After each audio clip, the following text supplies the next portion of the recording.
Imperium. The Philosophy of History and Politics.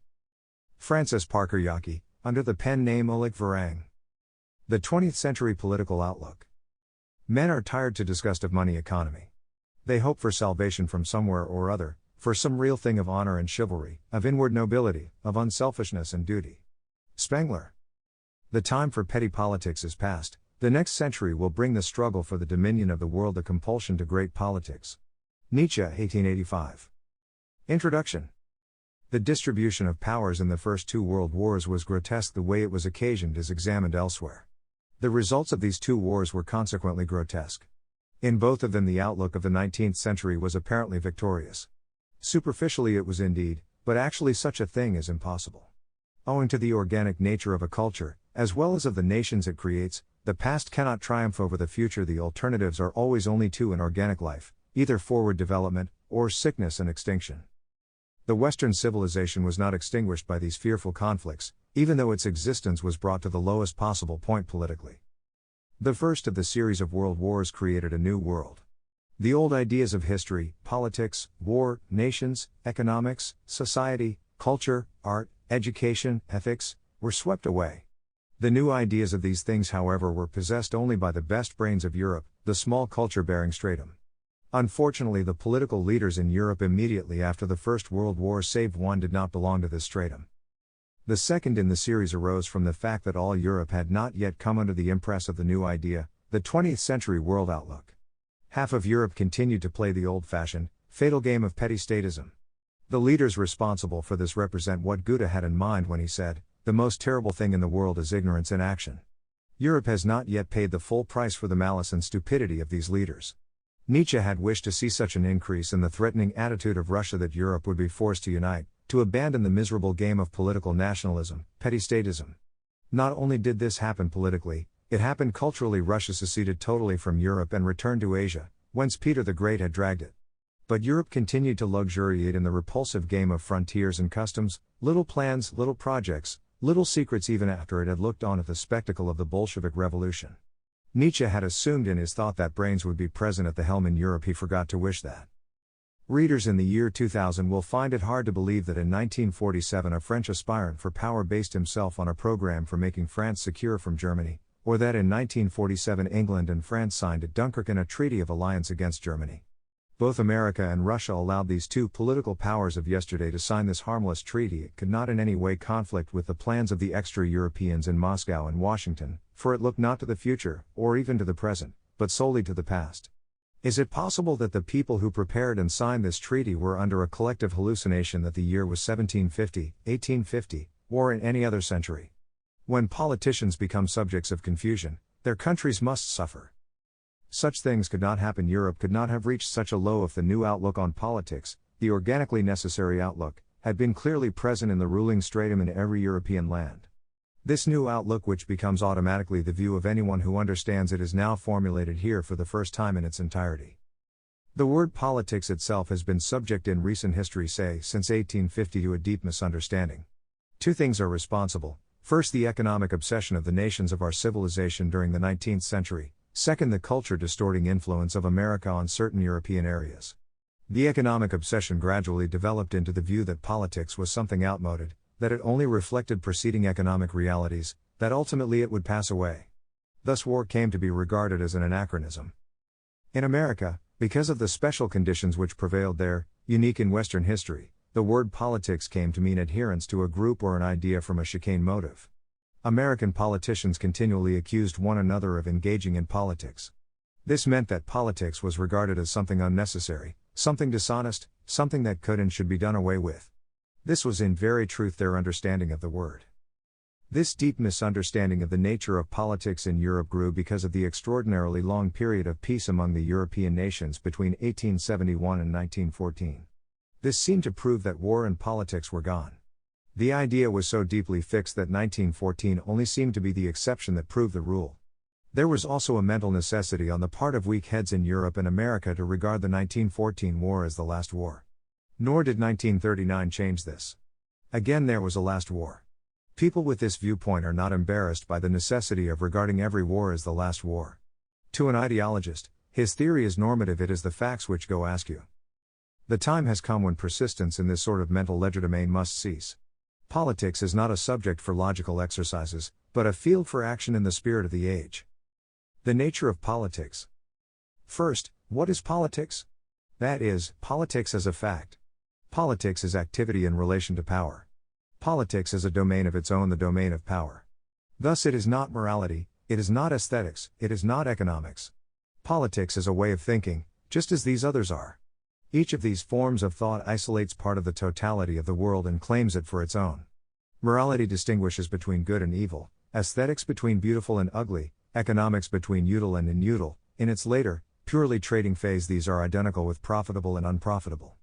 The way politics divides the world is into friend and enemy. These express for it the highest possible degree of connection, and the highest possible degree of separation. Political thought is as separate from these other forms of thought as they are from each other. It can exist without them, they without it. The enemy can be good, he can be beautiful, he may be economically util, business with him may be profitable, but if his power activity converges on mine, he is my enemy. He is that one with whom existential conflicts are possible. But aesthetics, economics, morality are not concerned with existence, but only with norms of activity and thinking within an assured existence. While as a matter of psychological fact, the enemy is easily represented as ugly, injurious, and evil, nevertheless this is subsidiary to politics, and does not destroy the independence of political thinking and activity.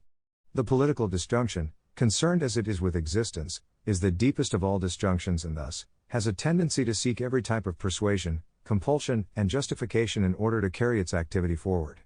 The extent to which this occurs is in direct ratio to the purity of political thinking in the leaders. The more their outlooks contain of moral, economic or other ways of thinking, the more they will use propaganda along such lines to further their political aims. It may even happen that they are not conscious that their activity is political.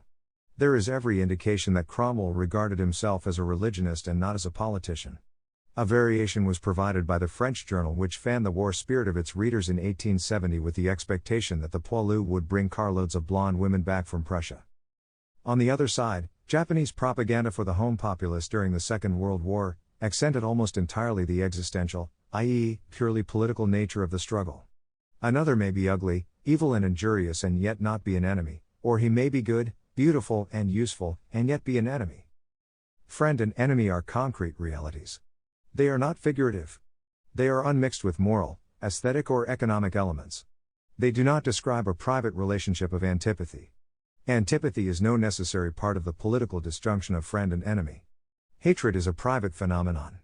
If politicians inoculate their populations with hatred against the enemy, it is only to give them a personal interest in the public struggle which they would otherwise not have. Between superpersonal organisms there is no hatred, although there may be existential struggles. The disjunction love-hatred is not political and does not intersect at any point the political one of friend-enemy. Alliance does not mean love, any more than war means hate. Clear thinking in the realm of politics demands at the outset a strong power of dissociation of ideas. The world outlook of liberalism, here is always completely emancipated from reality, said that the concept enemy described either an economic competitor, or else an ideational opponent. But in economics there are no enemies, but only competitors, in a world which was purely moralized, i.e., one in which only moral contrasts existed, there could be no enemies, but only ideational opponents. Liberalism, strengthened by the unique long peace, 1871-1914, pronounced politics to be atavistic, the grouping of friend-enemy to be retrograde. This of course belongs to politics as a branch of philosophy. In that realm no misstatement is possible, no accumulation of facts can prove a theory wrong, for over these theories are supreme. History is not the arbiter in matters of political outlook, reason decides all and everyone decides for himself what is reasonable. This is concerned however only with facts, and the only objection made here to such an outlook in the last analysis is that it is not factual. Enemy, then, does not mean competitor. Nor does it mean opponent in general. Least of all does it describe a person whom one hates from feelings of personal antipathy. Latin possessed two words, hostis for the public enemy, inimicus for a private enemy. Our Western languages unfortunately do not make this important distinction. Greek however did possess it, and had further a deep distinction between two types of wars, those against other Greeks, and those against outsiders of the culture, barbarians. The former were agons and only the latter were true wars. An agon was originally a contest for a prize at the public games, and the opponent was the antagonist. This distinction has value for us because in comparison with wars in this age, Intra-European wars of the preceding 800 years were agonal. As nationalistic politics assumed the ascendancy within the classical culture, with the Peloponnesian Wars, the distinction passed out of Greek usage. 17th and 18th century wars in West Europe were in the nature of contests for a prize, the prize being a strip of territory, a throne, a title. The participants were dynasties, not peoples. The idea of destroying the opposing dynasty was not present, and only in the exceptional case was there even the possibility of such a thing happening. Enemy in the political sense means thus public enemy. It is unlimited, and is thus distinguished from private enmity. The distinction public-private can only arise when there is a super-personal unit present. When there is, it determines who is friend and enemy, and thus no private person can make such a determination. He may hate those who oppose him or who are distasteful to him, or who compete with him, but he may not treat them as enemies in the unlimited sense. The lack of two words to distinguish public and private enemy also has contributed to confusion in the interpretation of the well-known biblical passage, Matthew 5:44, Luke 6:27, love your enemies. The Greek and Latin versions use the words referring to a private enemy. And this is indeed to what the passage refers. It is obviously an adjuration to put aside hatred and malice, but there is no necessity whatever that one hate the public enemy. Hatred is not contained in political thinking. Any hatred worked up against the public enemy is non-political, and always shows some weakness in the internal political situation. This biblical passage does not adjure one to love the public enemy, and during the wars against Saracen and Turk no pope, saint, or philosopher so construed it.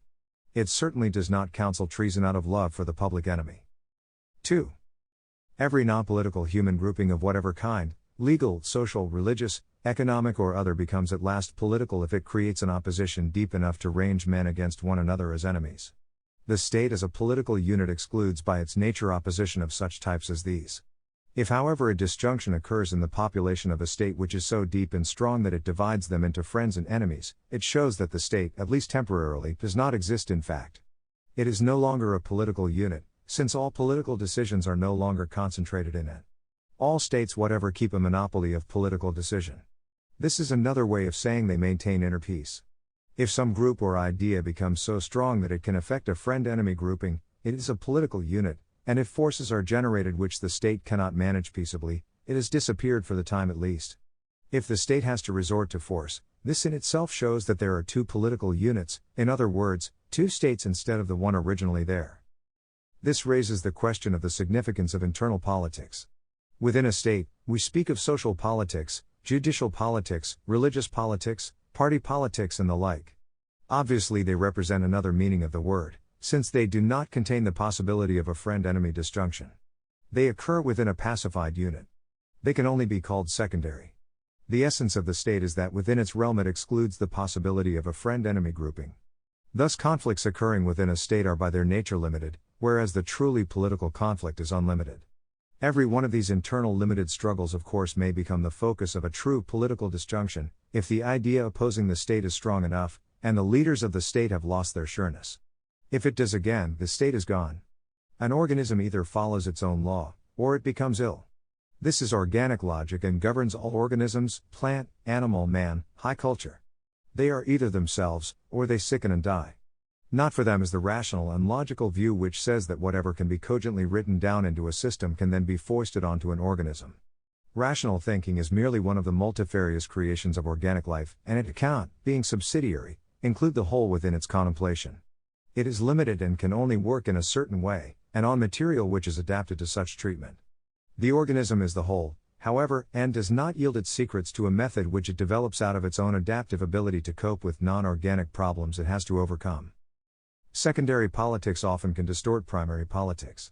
For instance, the female politics of petty jealousy and personal hatred that was effective in the court of Louis XV was instrumental in devoting much of French political energy to the less important struggle against Frederick, and little French political energy to the more important struggle against England in Canada and India and on the seas. Frederick the Great was not beloved by the Pompadour, and France paid an empire to chastise him. When private hostility exerts such an effect on public decision, it is proper to speak of political distortion, and of such a policy as a distorted one. When an organism consults or is in the grip of any force outside of its own developmental law, its life is distorted. The relation between a private enmity and a public politics it is circumstanced to distort is the same as that between European petty statism and Western civilization.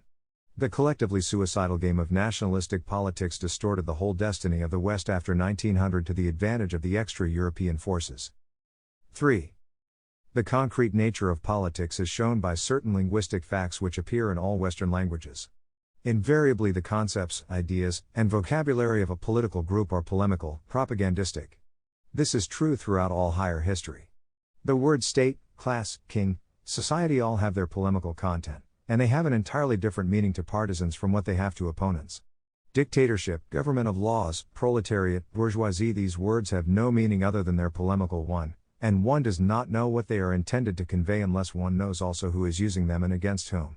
During the Second World War, for instance, freedom and democracy were used as terms to describe all members of the coalition against Europe, with an entire disregard of semantics. The word dictatorship was used by the extra-European coalition to describe not only Europe, but any country which refused to join the coalition. Similarly, the word fascist was used purely as a term of abuse, without any descriptive basis whatever, just as the word democracy was a word of praise but not of description. In the American press, for example, both during the 1914 war and the 1939 war, Russia was always described as a democracy. The House of Romanov and the Bolshevik regime were equally democratic. This was necessary to preserve the homogeneous picture of these wars which this press had painted for its readers. The war was one of democracy against dictatorship, Europe was dictatorship, ergo, anything fighting Europe was democracy. In the same way, Machiavelli described any state that was not a monarchy as a republic, a polemical definition that has remained to this day. To Jack Cade the word nobility was a term of damnation, to those who put down his rebellion, it was everything good. In a legal treatise, the class warrior Karl Renner described rent paid by tenant to landlord as tribute.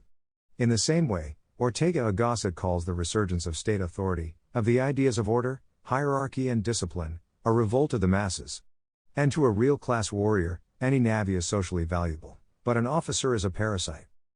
During the period when liberalism ruled in the Western civilization, and the state was reduced, theoretically, to the role of night watchman, the very word politics changed its fundamental meaning.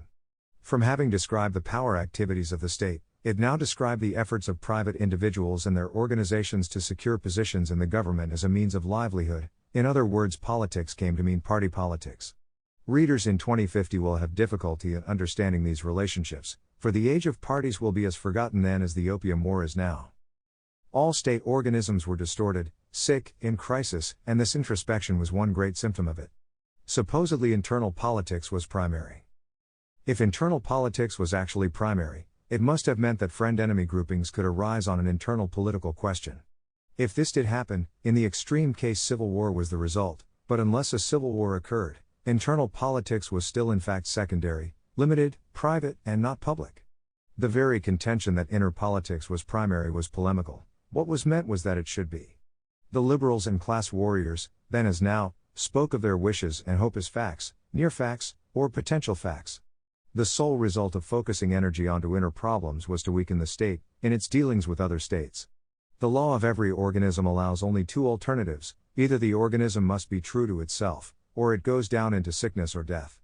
The nature, the essence of the state is inner peace and outer struggle. If the inner peace is disturbed or broken, the outer struggle is damaged. The organic and the inorganic ways of thinking do not intersect. Ordinary classroom logic, the logic of philosophy textbooks tells us that there is no reason why state, politics and war need even exist. There is no logical reason why humanity could not be organized as a society, or as a purely economic enterprise, or as a vast book club. But the higher organisms of states, and the highest organisms, the high cultures, do not ask logicians for permission to exist. The very existence of this type of rationalist, the man emancipated from reality, is only a symptom of a crisis in the high culture, and when the crisis passes, the rationalists pass away with it. The fact that the rationalists are not in touch with the invisible, organic forces of history is shown by their predictions of events. Before 1914, they universally asserted that a general European war was impossible. Two different types of rationalists gave their two different reasons. The class warriors of the International said that international class war socialism would make it impossible to mobilize the workers of one country against the workers in another country. The other type, also with its center of gravity in economics, since rationalism and materialism are indissolubly wedded, said no general war was possible because mobilization would bring about such a dislocation of the economic life of the countries that a breakdown would come in a few weeks. The war politics symbiosis. We come to the relation of war to politics. It is not proposed to treat of the metaphysics of war, but to develop a practical outlook of the possibilities and necessities of war to serve as a basis for action. First, a definition: war is an armed struggle between organized political units. It is not a question of the method of fighting, for weapons are merely a way of killing. Nor of military organization. These things determine nothing about the inner nature of war. War is the highest possible expression of the friend-enemy disjunction. It confers the practical meaning on the word enemy. The enemy is he upon whom one is preparing to make or upon whom one is making war. If there is no question of war, he is not an enemy. He may be a mere opponent in a contest for a prize, he may be a mere heathen, a mere ideological opponent, a competitor, a hateful thing for reasons of antipathy. The minute he becomes an enemy, the possibility or actuality of armed struggle war enters. War is not an agon, and thus the armed struggles among the states of the Western culture up to the middle of the 18th century were not wars in the 20th century meaning of the word. They were limited in their object and scope, and vis-à-vis the opponent they were not existential. Thus they were not political in the 20th century meaning of the word. They were not fought against enemies in our sense of the term. Unfortunately, our Western languages lack the precision which Greek had in this respect to distinguish between intra-Hellenic struggles, agons, with the opponent the antagonist, on the one hand, and wars against the non-culture member, on the other hand, in which the opponent, for example the Persian, was the enemy. The Crusades were thus war in the full unlimited sense of the word. The deep spiritual objective was the assertion of the cultural superiority, and of the true faith against the heathen. The opponent, though one, naturally extended personal magnanimity to his soldiers because of the inner imperative of chivalrous honor, was an enemy, not to be allowed to continue in his unity if it could be destroyed. Honor in the Crusades forbade personal meanness, but did not exclude total destruction of the enemy organized unit. Honor in intra-European struggles did forbid imposing too harsh a treaty upon the defeated opponent, and it entered no one's mind to deny the opponent the right to existence as an organized unit. During the history of our culture, from Pope Gregory VII to Napoleon, the struggle against a member of the culture was limited, but that against the heathen, the non-member of the culture, was true, unlimited war. Wars before, after, and outside a culture are unlimited. They are a more pure expression of the barbarian in man, in that they are not highly symbolic. They are spiritual, for everything human is spiritual.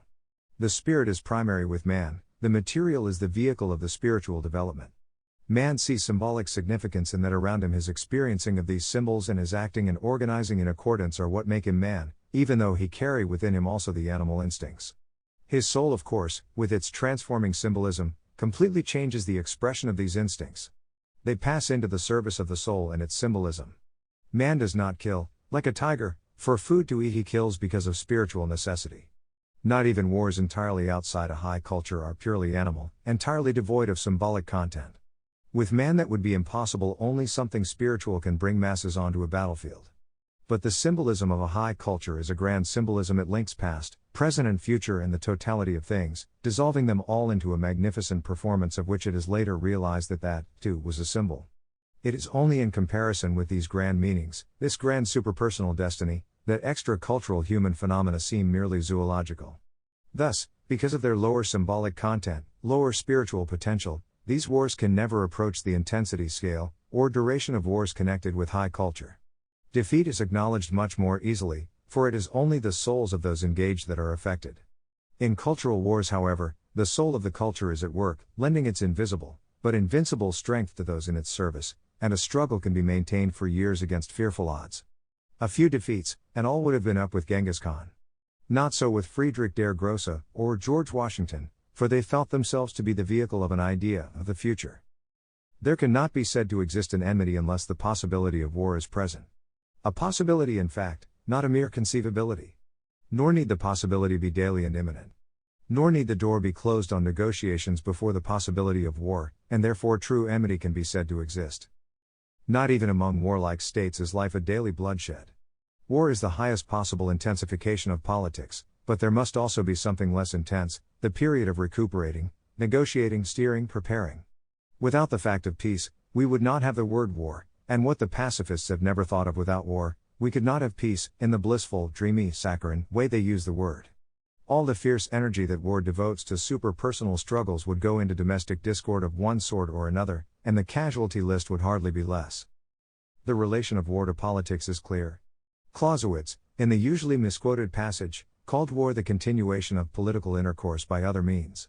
Usually misquoted, because it does not mean that the military fighting is the continuation of politics, for this it is not. Fighting has its own strategic and tactical grammar. It has its own organic rules and imperatives.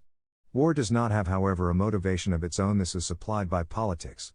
As is the intensity of the political struggle, i.e., of the enmity, so is the war. It was insight into this interrelationship that prompted an English diplomat to say that a politician was better trained for fighting than the soldier, for he fights continually and the soldier only occasionally. It is also observable that professional soldiers would turn a war into an agon before political soldiers would. The phrase political soldier is only ad hoc, to designate anyone fighting from conviction, rather than from profession. Clausewitz expressed in the same chapter a description of this relationship between politics and war that has validity in this century. As war belongs to politics, so does it take on its character. When politics becomes grand and powerful, so does the war, which can ascend to the height where it attains to its absolute form. War presupposes politics, just as politics presupposes war. Politics determines the enemy, and the time of opening the war. These are not problems for the soldier. Armies must be prepared to fight any political unit. War and politics cannot be defined in terms of mutual aim, or purpose. It makes no organic sense to say that war is the aim of politics, or politics of war. It could not be, in either case. Each is the prerequisite of the other, neither could exist without the other. A given policy could aim at a certain war, naturally, but no politics could possibly aim at war in general. It is the eventuality of war which gives to political thinking its hallmark that makes it a different form of thinking from, say, economic thinking, moral, scientific, or aesthetic thinking. 2.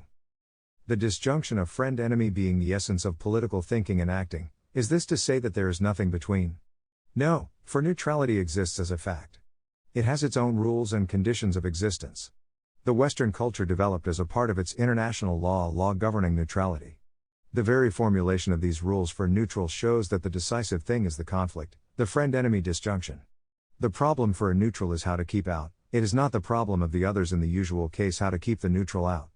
The whole practice of the law of neutrality was dependent upon who was at war. If the great powers were at war, neutrals had as a matter of practice, few rights. If small powers were engaged in a war, and the great powers were neutral, neutrals had many rights. But the essential thing is that neutrality as a policy stands in the shade of the practical possibility of war and active politics. For a country to become neutral as a form of existence would be to cease to exist as a political unit. It might continue to exist economically, socially, culturally, but politically it could not exist if it were neutral. To renounce war is to renounce the right to an enemy.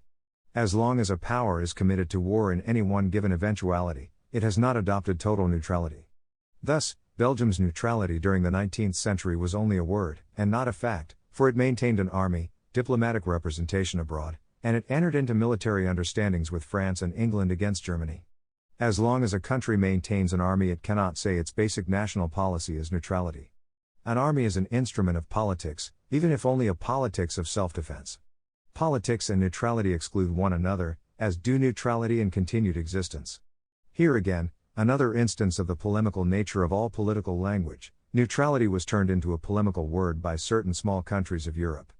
Actually, by their very existence they were serving the political purposes of one half of Europe against the other half. This position, of being committed by their very existence to one side of a struggle, they called neutrality. They knew their politics would involve them in war, they knew on which side they would be, and when the war did come, they cried aloud that their neutrality had been violated. To renounce politics, which is what total neutrality means, is to renounce existence as a unit. In many cases it is the part of wisdom and the dictates of culture to amalgamate with another power, to renounce an empty existence as a unit, an existence without a meaning or a future. In addition to neutrality as a precarious fact, during war, and neutrality as a polemical fraud, there is neutrality which arises from the hopelessness of carrying on a war successfully. This is closer to true neutrality, for what it means is that powers reduced to such a case have disappeared from the calculations of the other powers, unless of course the land in question is attractive as spoils or as a battlefield. In this case, it must choose for itself to which of the powers still in the struggle it will surrender its independence.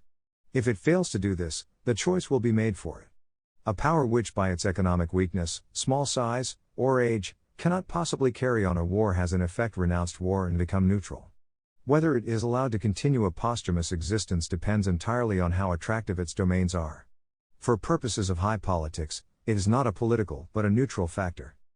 From the development of colossal war techniques came the fact that few powers can support or wage a war. This led the rationalists and liberals, ever bright with a new wish-informed thought, to announce that the world was becoming pacified.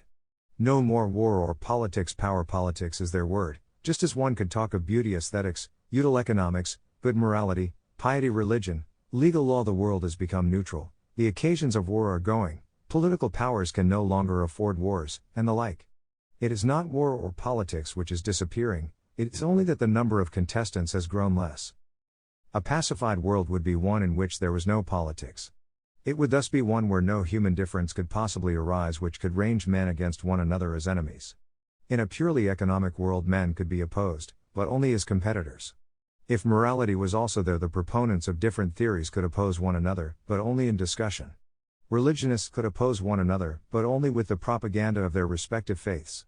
It would have to be a world in which there was no one who would kill, or better yet, such a languid, colorless and boring world that no one could possibly take anything seriously enough to kill or risk his life about it.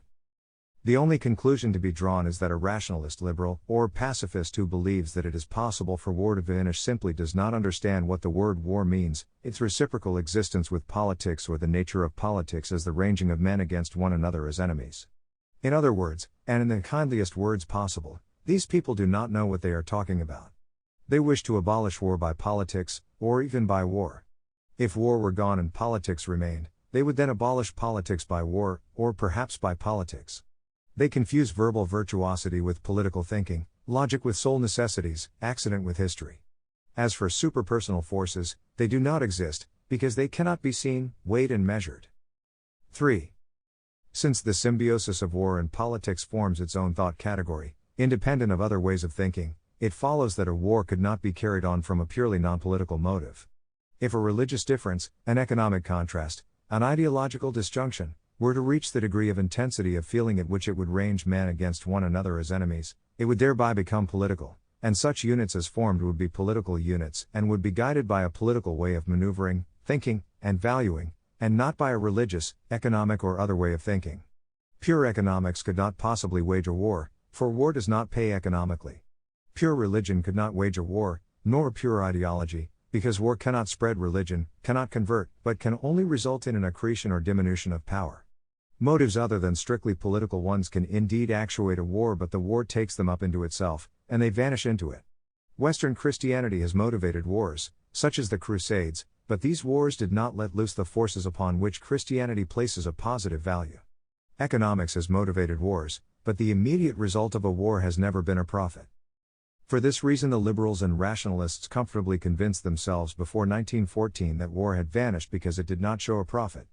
They were moving in their private world of abstraction, where economics was the sole motive of human conduct, and where invisible superpersonal forces did not exist.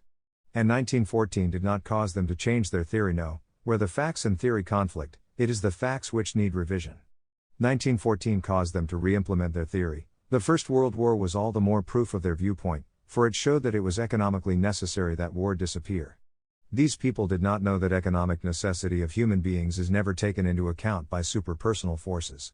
Could they get no clue from the statement of one of the most immediate participants in the feverish flurry of negotiations of July, 1914, that all of the statesmen concerned merely drifted into the war? A strictly factual view shows that superpersonal organisms have no economics in our sense of the word, for they are purely spiritual. When culture populations nourish themselves, and that is what economics is, they are nourishing the higher organism, for the populations are its cells.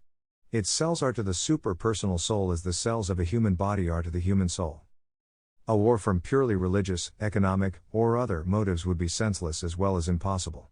From religious contrasts arise the thought categories of believer and non-believer, from economics those of coworker and competitor, from ideological those of agreeer and disagreeer.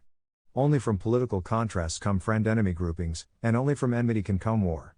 The enmity can start elsewhere. The personal distaste of the mistress of a ruler has brought about an enmity grouping among Western states, but when it comes to enmity, it is politics. Although the enmity may have started on a religious contrast, when it comes to war one will fight against believers, or accept the help of non-believers. Only the 30 Years' War need be mentioned in this connection.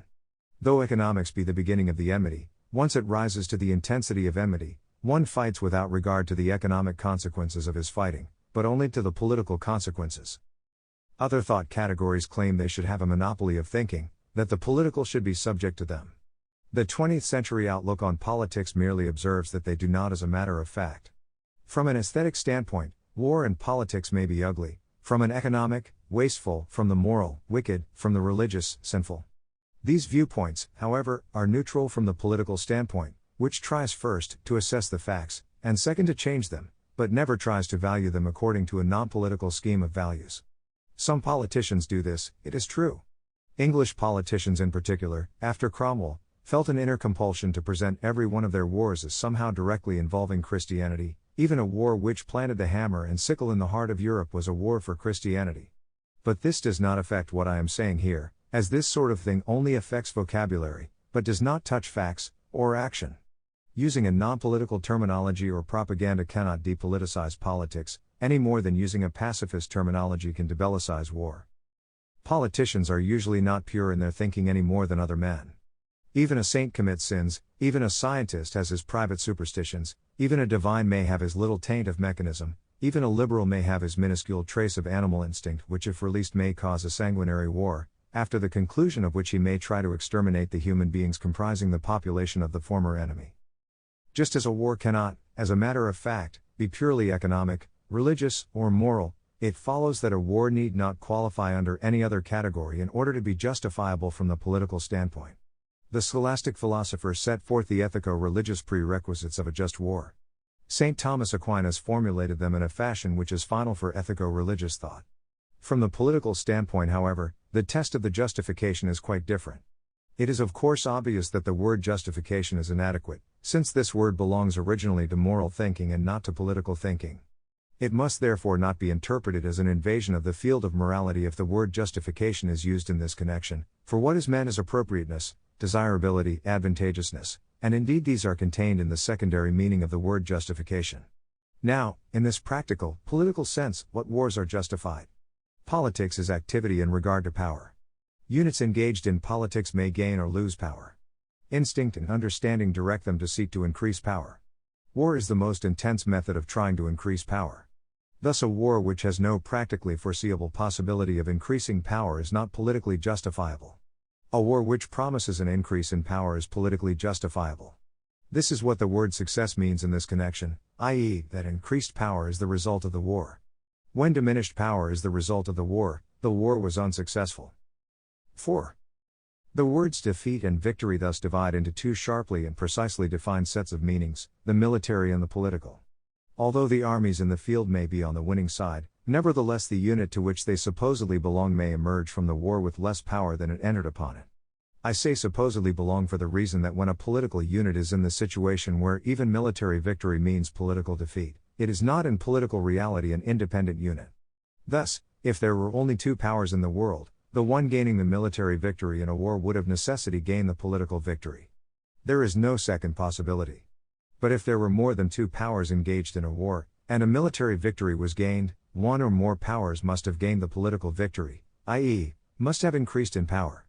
Thus if any power, despite the fact that it was on the winning side in a military sense, nevertheless emerged with less power, it was in fact fighting for the political victory of another power. In other words, it was not actually an independent unit, but was in the service of another unit. To be specific instead of general, after the First World War, England, although on the side of the victorious in a military sense, was weaker in the political sense, i.e., it had less power afterwards than before the war. In the War of the Spanish Succession, France emerged from the war weaker than it had entered, despite the fact that it had gained the military victory. But between these two sets of meanings of the words victory and defeat, there is an order of rank. The political meaning is primary, for war itself is subsidiary to politics. Any politician would prefer a military defeat coupled with political victory to the converse. Despite the military defeat of France in the Napoleonic Wars, Talleyrand negotiated a political victory for France out of the Congress of Vienna. To say that a unit gained a military victory and also suffered a political defeat is only another way of saying that the military opponent was not a real enemy. A real enemy is he whom one can strike down and thereby increase one's own power. It is for the politician to determine whom to fight, and if he selects as the enemy a unit at whose expense no power can possibly be gained even in a militarily successful war, that politician was incapable. He may be merely stupid, he may be carrying on a private parasite politics, using the lives of his countrymen to implement his personal antipathies. Like Graf Brühl in the 7 Years' War, he may be a distorter, representing an outer force not belonging to the nation, or even to the culture. Such a politician may also be a traitor who sells himself for a private economic consideration, like the Poles who disappeared upon the outbreak of war in 1939 and were never heard of again. But regardless of why a politician chooses for an enemy a unit which was not a real enemy, the fact remains that in so doing he is abdicating the sovereignty of his state and placing it therewith in the service of another state. The classic example of this in recent history is, of course, England's participation in the Second World War. England was on the victorious side in the military sense, but sustained a total defeat in the political sense. Already during the war, a member of the English Parliament was able to announce that apparently England was a dependency of America. At the conclusion of that war, England's power and prestige had sunk so low that it had to abandon the empire. Extra-European forces were the victors. England had fought in the Second World War and had given lives and position for the political victory of others. It was not the first time in history, nor will it be the last, but because of its magnitude, it will always remain the classic example. A tiny island of some 242,000 quadrat kilometers, with only 40 million population, nevertheless, England controlled in 1900 to the power of 17/20 of the surface of the earth. This includes all the seas, on which England was supreme in the sense that it could deny them to any other power. In less than 25 years, or after the First World War, 1914 to 1918, England found this sea supremacy gone as well as its commercial primacy, and its position of arbiter of Europe in the sense that it could prevent any power taking first place. In less than 50 years, or after the Second World War, 1939 to 1945, all was gone, the empire and also the independence of the homeland. The lesson, of course, is that a structure built through centuries of war, bloodshed, and high political tradition of choosing always for an enemy him whose defeat would increase the empire of England, that this can be lost through 1 or 2 wars against a power not a real enemy. In 1939 even there could be no difference of opinion among political thinkers that England could not have an enemy in Europe, since the extra-European forces, Japan, Russia and America, had become decisive in world politics. But in 1946 there could be no difference of opinion on this subject among human beings anywhere in the world, regardless of their ability or inability to think politically. Always excepting the liberals, of course, who move among theories, and not among facts. Indeed, even after this disastrous war, liberals, distorters and stupid persons in England continued to glory in the victory of England. From the political standpoint, the most hopeful fact for England's future in the period after the war was that the extra-European occupation forces were withdrawn from England. Thus we have seen again the existential nature of organic alternatives. A unit can either fight a real enemy, or it must lose. And again, a unit not fighting a real enemy is in the service of another power. There is no middle ground. If a unit is not fighting for itself, it is fighting against itself. The broadest formulation of this fundament is, an organism must be true to its own inner law of existence, or it will sicken and die. It is the inner law of a political organism that it must increase its own power. This is the only way it can behave toward power. If it tries to confer power on another organism, it injures itself. If it tries merely to prevent another organism from attaining power, it injures itself. If it gives up its complete existence to blocking another organism, quite regardless of its success in this negative aim, it will destroy itself. France from 1871 onward is an example of the latter. The whole idea of the existence of France as a state was to block and frustrate a neighboring state. The inspiriting slogan of this idea was revanche. The idea was pursued for decades, and in the process, French power was destroyed. The policy could not, of course, have arisen in a healthy organism. The laws of totality and sovereignty. The organic laws of sovereignty and totality refer to all political units whatever. They describe any unit, whatever its provenance, that reaches the degree of intensity of expression at which it participates in a friend-enemy disjunction. Totality refers both to issues within the organism and to persons within the organism. Any issue within the organism is subject to political determination, because every issue is potentially political. Any person in the organism is existentially embraced in the organism. Sovereignty places the decision in every important juncture with the organism. Both of these laws are existential. Like all organic conditions, either the organism is true to them, or it is faced with sickness and death. Both laws will be explained. First, the law of totality. Any contrast, opposition, or hostility whatever existing within groups among the organism may become political in its nature, if it reaches the point where a group or a unit feels another group, class or stratum to be a real enemy. For such a unit to arise within an organism is for the possibility of civil war to be present, or a severe crisis in the organism, which renders the organism liable to damage or extinction from without. Therefore, every organism, by its very existence, has the characteristic that it assumes power over the determination of all issues. This does not mean that it plans the total life of the population: economic, social, religious, educational, legal, technical, recreational. It means merely that all of these things are subject to political determination. Many of these things are neutral to some states, but objects of interest to others. But all organisms will intervene when an inner grouping may possibly become a focus of a friend-enemy disjunction. This describes all political units whatever, entirely independently of how they formulate their written constitutions, if they have any. The law of totality affects individuals by embracing them existentially in the life of the organism. Politics places the life of every man within the political unit in the balance. It demands, by its very existence, the readiness of all individuals in the service of its fulfillment to risk their lives. Other groups may demand dues, periodical attendance at meetings, investment of time in group projects. If they demand, however, so fundamental is this organic law of totality that the member plight his life to the group, they become therewith political. The French public law professor Horion designated it as the hallmark of a political unit that it embraced the individual entirely, whereas non-political groups embrace him only partially. This is the law of totality, in other words. It is thus a touchstone of a group for this purpose whether it demands an existential oath. If a group extracts such an oath from members, the group is political. This law of totality, it is hardly necessary to add, is not at all derived from conscription for military service. Conscription exists only for a few centuries within a high culture, whereas the law of totality describes the culture itself when it is itself constituted as a political organism, and, during the period of concentration of politics in culture states, it describes every individual state. Like all organic laws, it is existential. If any inner force can challenge it, the organism is sick. If the challenge is attended with success, the organism is in severe crisis and may be annihilated. In any case, its unity will be temporarily in abeyance, with the possibility of partitioning by outer powers.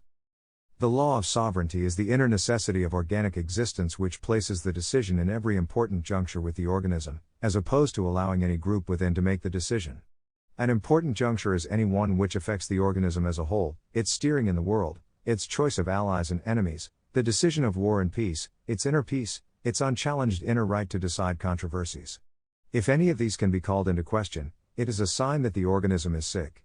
In the healthy organism, this sovereignty is absolutely undisputed, and may continue so for centuries. But a new age with new interests may raise contrasts which the rulers do not grasp, they may blunder, and find themselves on the defensive in a civil war. The challenge of the sovereignty of the organism was the first symptom of crisis. If the organism survives the crisis, the new rulers of the same organism will be the focus of the same sovereignty. An important fact has been touched upon with this: it is not the rulers who are sovereign within the meaning of this law. Their powers in fact are derived from their symbolic representative position. If a stratum represents and acts in the spirit of the age, revolution against it is impossible. An organism true to itself cannot be sick or in crisis. The law of sovereignty does not mean that every aspect of group life within the organism is dominated at all times by the political, nor that everything is organized, or that a centralized system of government necessarily reaches out always and destroys every organization of whatever kind. The outlook developed here is purely factual, and the law of sovereignty describes all political organisms. It is a formulation in words of a quintessential characteristic of a political organism. Totality of organization. The total state is a phase of political organizations at certain times and under certain conditions. Some states are neutral in religious matters, others promulgate an official religion. Some states during the 19th century were more or less neutral economically, others intervened in the economic life. In the 20th century, all states intervene in economic affairs. Different terminology is used to describe this intervention in different states, and the degree of intervention depends on the necessity of the organism. Thus, an organism with relatively abundant economic resources will intervene to a lesser degree than one which must make every particle of work and material count. But this does not alter the fact that all states intervene in economics in the 20th century. The law of sovereignty is independent of the fact that in a given organism some internal force, say, religion or economics, may be stronger than the government. Such a thing can, and often does, exist. If this internal force is not yet strong enough to hinder the government, it is not yet political. If it is strong enough only to stalemate the government, but not yet strong enough to create war, then there is no political unit present. If no one can make a determination of enmity, or of war, there is no politics. This means that other units which preserve their political character can either ignore the sick unit in making their own combinations, or can attack it with good initial advantage. The law of sovereignty is thus also existential. It describes a healthy organism on its path to fulfillment. Where this law does not obtain, the organism is vis-à-vis other organisms of the same kind in abeyance, and if this condition persists, the political organism will disappear. The best example of a case where the law of sovereignty showed its existential character is that of 18th century anarchic Poland. The weakness and sickness of the organism led to its repeated partitioning. The pluralistic state. In the 19th century Western civilization, the comparative neutrality of the various states, and therefore the apparent weakness of the states vis-à-vis internal economics units and their tactics, for example, trade unions with their strikes, led the liberals and intellectuals to announce, a bit prematurely as it turned out, that the state was dead. This colossal thing is dead, announced the French and Italian syndicalists. They were heard by other rationalists, and Otto von Guericke came out with his doctrine of the essential equality of all human groups. This was, of course, a way of denying the primacy of the state, and was thus polemical and not factual. The intellectuals wanted the state to be dead, and so they announced its passing as a fact. This theory came to be known as the doctrine of the pluralistic state. It took its philosophical foundation and its political theology from pragmatism, a philosophy of materialization of the spiritual evolved in America. Pragmatism branded the seeking for a last unity, in whatever realm, even in that of nature's study, as a superstition, a remnant of scholastic. Thus no more cosmos, and naturally no more state. This outlook was peculiarly adapted to the members of the Second Internationale, which was liberal in tendency. Its two poles of thought were the individual, at one extreme, and humanity, at the other. It saw the individual as living in society as a member of many organizations, an economic enterprise, a home, a church, a Turnverein, a trade union, a nation, a state, but none of these organizations had any sovereignty whatever over the others, and all were politically neutral. The fighting proletariat of the communists became in such a pluralistic state also a politically neutral trade union or party.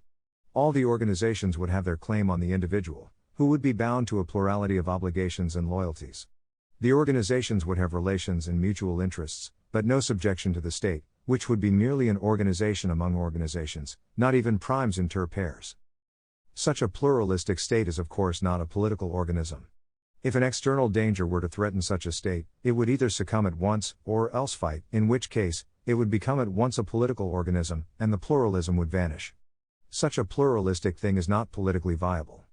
There is always the possibility of an external danger, an internal natural catastrophe, such as a drought, famine or earthquake, which would force centralization, or the arising of a group with political instincts which aims at total power over other groups, and which does not have enough intellect to understand the refined theory of the pluralistic state.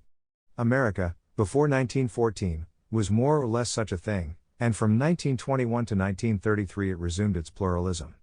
This pluralistic state came to an end in 1933, when a group arose which seized for itself a totality of power. Political theories, like pluralistic state, dictatorship of proletariat, Rechtsstaat, check and balance, all have political significance, provided they attain to a certain vogue. This significance is dual. First, all such theories are imperative and polemical, and, by demanding a change in the internal form of the state, show by their very existence at least that the state against which they are complaining is sick. Secondly, they are a technique for weakening the state further, by working up real contrasts and finally rising to the intensity of a friend-enemy disjunction, i.e., civil war. The 19th century was the heyday of using theories as political techniques. It will be as difficult for the 21st century to understand the idea of dictatorship of the proletariat as it is for us to understand how Rousseau's theories could have been the focus of so much political passion. The frightful crisis that occurs in all high cultures when they enter upon their last great phase, civilization, the externalization of the culture soul, is also the birth time of rationalism. As Napoleon said, intellect runs about the pavements in France. Intellect, the externalized, analyzing, dissecting faculty of the soul, applies itself also to politics. The results are a spate of theories, decline in the internal authority of all states, and the calling into question of the internal authority in all states. The law of constancy of inter-organismic power. It has been seen that theories are a technique for weakening the state by trying to work up a friend-enemy disjunction on the basis of the theory. This technique is available not only to internal groups which aspire to attain to true political significance, but also to other states. The other state need not even have to carry out an intervention in order to reap the benefit of the activity of theorizing groups in another state. We have seen that a state which fights a power not a real enemy is thereby fighting for a third power. This was but an instance of a law which is broader, and which is called the law of constancy of inter-organismic power. It may be thus formulated: in any age, the amount of power in a state system is constant, and if one organic unit is diminished in power, another unit, or other units are increased in power by the same amount. If a statesman, entrusted with the destiny of a state, moves with the sure consciousness of mastery which a feeling for organic laws confers upon him, he can never choose for the enemy of his state a power which his state cannot defeat, for such a power would not be a real enemy. He would know, even if only unconsciously, that the power which his own state would lose, in a war it could not win, would merely be transferred to some other power, either the one wrongly chosen as enemy, or a third power. One of the many phenomena which instance the law of constancy of inter-organismic power is that of a given state being racked internally by groups using theories to work up internal contrasts. A point will be reached short of the point of civil war, which of course dissolves the organism at least temporarily in this process, in which the external power of the organism will be diminished. The power lost passes thereby to another state or states. The circumstances of the total situation determine which other power will be the beneficiary of this accretion of power. Even the particular theory which the agitating group is using plays often a certain role, for certain theories are owned by certain powers. France owned the theories of democracy and equality from 1789 to 1815. England owned the theory of liberalism in its many forms from the middle of the 19th century down to the First World War. Russia took over the theory of dictatorship of the proletariat in 1917. 2. In reality, there is no such thing as a political association or a political society. There can only be a political unit, a political organism. If a group has real political significance, as shown by its ability to determine a real enmity, with the actuality or possibility of war, the political unity becomes decisive, and, even though it started out as a free intellectual association, it has become a political unit, and has lost entirely any social or associative character it may have had. This is no mere distinction of words, for the political is its own thought category. To be in politics is not the same as to be in a society, since a society involves no risk of life. Nor can a society become political by calling itself so. True political thinking, occasioned by the presence of a political organism, will not take place in it, unless it acquires real political unity, and the only way it can do this is to be the focus of an enmity opposition, with its possibility of war. The fact that a group in an election votes as a unit does not confer upon it political significance. Usually the election itself has no political significance. The law of constancy of intra-organismic power. In the matter of elections, which had a vogue of almost 2 centuries during the life of the Western civilization, both in Europe and in its spiritually dominated areas elsewhere, an important law of political organisms is shown. In democratic conditions, the origin and historical significance of democracy are shown elsewhere. Occur the inner political phenomena known as elections. It was the theory of democracy arising about 1750 that the absolute power of the monarch, or the aristocracy, depending on local conditions, must be broken, and this power transferred to the people. This use of the word people shows again the necessarily polemical nature of all words used politically. People was merely a negative, it merely wished to deny that the dynasty, or else the aristocracy, belonged to the people. It was thus an attempt to deny the monarch or aristocracy political existence. In other words, this word implicitly defined them as the enemy, in the true political sense. It was the first time in Western history that an intellectualized theory became the focus of political happening. Wherever the monarch or aristocracy were stupid or incapable, wherever they looked backward instead of adapting themselves to the new century, they went down. Wherever they took over the theories themselves and interpreted them officially, they retained their power in their command. The technique of transferring this absolute power to the people was to be through plebiscites, or elections. The theoretical proposal was to give the power to millions of human beings, to each his nth/millionth fraction of total existing political power. This was of course impossible in a way that even the intellectuals could see, so the compromise was elections through which each individual in the organism could choose a representative for himself. If the representative did something, by a satisfying fiction, it was agreed that each little individual represented had done that himself. In a short time it became obvious to men interested in power, either for themselves personally, or to carry through their ideas, that if one worked previously to one of these elections to influence the minds of the voting populace, he would be elected. The greater one's means of persuasion of the masses of voters, the more certain was his subsequent election. The means of persuasion were whatever one had at hand: rhetoric, money, newsprint. Since elections were large things, disposing of large amounts of power, only those who commanded corresponding means of persuasion could control them. Oratory came into its own, The press stepped out as a lord of the land, the power of money towered above all. A monarch could not be bought, what bribe could appeal to him? He could not be put under the usurer's pressure, he could not be sued. But party politicians, living in times when values became increasingly money values, could be bought. Thus democracy presented the picture of the populace under the compulsion of elections, the delegates under the compulsion of money, and money sitting in the seat of the monarch. So the absolute power remained as it must in any organism, for it is an existential law of every organism that, the power within an organism is constant, and if individuals, groups, or ideas within the organism are diminished in power, some other individuals, groups, or ideas are increased in power by that amount. This law of constancy of intra-organismic power is existential, for if a diminution of power in one place within does not pass elsewhere within the organism is sickened, weaker, and may have lost its political existence as an independent unit. The history of South America from 1900 to 1950 is rich in examples of triumphant revolutions against regimes that stripped them of power, which then moved to the United States of North America, and as long as that condition continued, the country in which such a revolution had occurred was a colony of Yankee imperialismo. The political pluriverse. We have seen what the pluralistic state is. There is, however, another type of pluralism, one of fact and not of theory. There is a pluriverse in fact, which is not merely an attempt to prove one philosophy or to deride another. The world of politics is a pluriverse. Although politics has been defined as activity in relation to power, and the inner nature, prerequisites, and invariable characteristic of politics have been set forth, nevertheless the nature of power itself remains to be shown. Power is a relation of control between two similar organisms. The degree of control is determined by the nature of the two organisms acting reciprocally on one another. Power appears, in its dim beginnings, in the animal world, where the beasts of prey exert something similar to power over their prospective victims. As something more than transitory, something constituted, however, it begins with man. Animals can be classified spiritually, and there is no point in any other classification, such as the materialistic linean one, into two great groups, herbivores and beasts of prey. If the materialistic thinkers had ever looked at it so, they would surely have put man down as a beast of prey. And they would have been correct for the animal part of him. This animal part is in constant tension with the spiritual part, the specifically human soul, which sees symbolism in things and gives the symbol primacy over the mere phenomenon. For this is in very truth the deepest depth of all philosophizing whatever. Where does the question of a conflict between appearance and reality ever come from in the first place?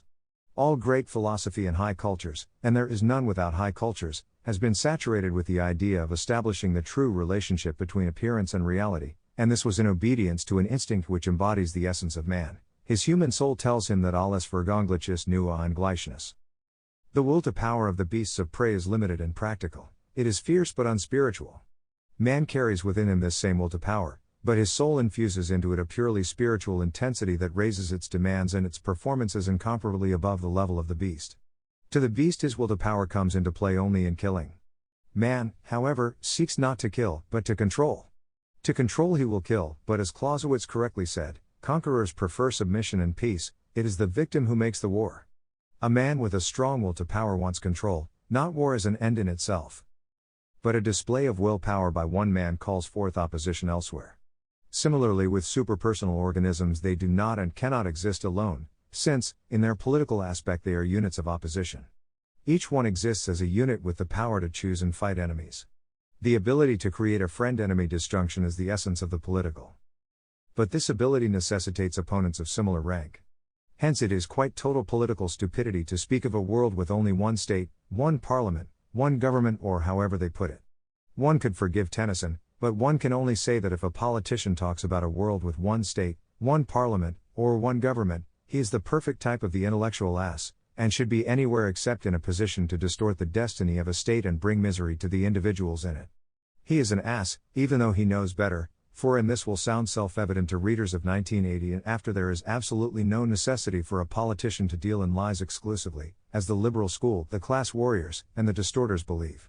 Men who are fighting against the future perhaps have good reason to practice deception constantly, to throw clouds of theories over their actions, to say peace when they mean war, and war when they mean peace, and to keep elaborate classifications of secret, confidential and the like. The only secrecy that needs to exist in politics is that created by limitations of understanding on the part of individuals, and absolutely nothing can be done about this type of secrecy. For instance, the facts about the nature of politics and power which have been set down here will remain secret from the intellectuals and rationalists forever, even though they read this. And similarly with lies, quite obviously the statesman who is the embodiment of the spirit of the age has no need of fundamental lies. He cannot fear the truth, since his actions are those of organic necessity, against which no force within the organism can prevail. Equally obviously he who sets out to strangle the future, like Metternich in the Furstenbund, or the liberals, Democrats, party leaders of whatever nature, culture distorters, and intellectuals of the period 1900 to 1975 have daily, pressing need of lies, ever bigger and better lies. They like to call this Machiavellism, and to accuse others of it.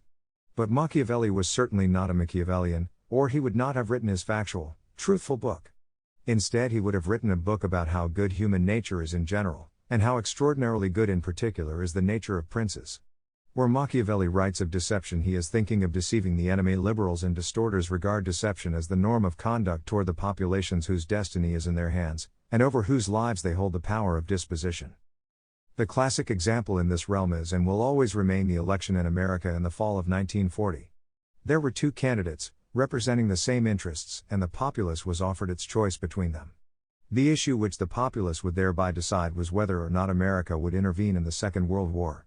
Both candidates said publicly in totally unequivocal language that they would not involve America in the war. Yet both of them were committed to the interests which made them candidates to involve America in the war as soon as possible. Both candidates were of course successful, for in late democratic conditions, the parties become trusts and no longer compete, since competition would injure them both. After the election, the two successful candidates carried out their real commitment, took America to war, and sent to their deaths the very men whose lives they had vowed to spare from death in the Second World War, which did not affect American interests. One of the candidates explained after the election that his non-intervention promise to the populace was mere campaign oratory. In such a case, there is no doubt whatever that Machiavelli would have counseled the rulers of America to have both candidates declare for intervention. But party politicians deal in lies from inner compulsion, for their activity itself is an organic lie. League of Nations. The fact that a world with one state or one government was an organic impossibility was well shown by two attempts on the part of what might be called the Holy Alliance of the 20th century to institute such a condition. After each of the first two world wars, the extra-European Holy Alliance against Europe established a League of Nations. The political organisms, however, remained organic, and thus subject to the law of sovereignty. If a political unit exists, it is sovereign. The member units of these two Leagues of Nations continued to exist politically and thus were sovereign. Incidentally, the organic law of sovereignty is not the principle of sovereignty of nations of Grotius and Pufendorf. That was a legal concept and thus subject to juristic quibbling, whereas the organic law of sovereignty describes all political units whatever, since it belongs to their very existence. Thus the dilemma was that the Leagues of Nations had no sovereignty. Again, I am speaking of factual, organic sovereignty, not legal sovereignty, and hence were not political units. There is no political unit without organic sovereignty. There is no organic sovereignty without a political unit. What, then, were these two Leagues of Nations? They had two aspects, the ethical and the practical political. In terms of practical politics, they were polemical realities. Whatever power controlled them could thus speak for all nations, and thus any power opposing it was or la loi, outside the comity of nations, not even human, for the League was humanity. They rapidly, of course, needless to say, passed into the control of certain member states. According to the law of sovereignty, where there is no sovereignty there is no independent political unit, and sovereignty must therefore reside elsewhere. And, in fact, the First League of Nations, formed after the First World War, passed into the control of England. The Second League of Nations, formed in a time after the Second World War when politics had entered upon a more absolute stage, was seized by America. This was foreseeable from the fact that Russia had allowed the geographical site of it to be established in America. This was not merely to keep out the undesirable swarms of ideologues, parasites, and holiday-makers, such as necessarily accompany every League of Nations, and to keep out the spies who pullulate in such a condition, but it actually showed a limited and secondary interest in the thing. In the past, certain powers have owned certain theories. Conversely, there has never been an important theory that did not have practical, political ownership. A theory without a political unit to use it to practical purpose is not important. If the protagonists of a theory have sufficient passion and non-theoretical political skill to work up intense feeling with their theory, they will possibly attain power with such a weapon. If they reach a point just short of power, an already existing political unit will appropriate the theory for practical purposes.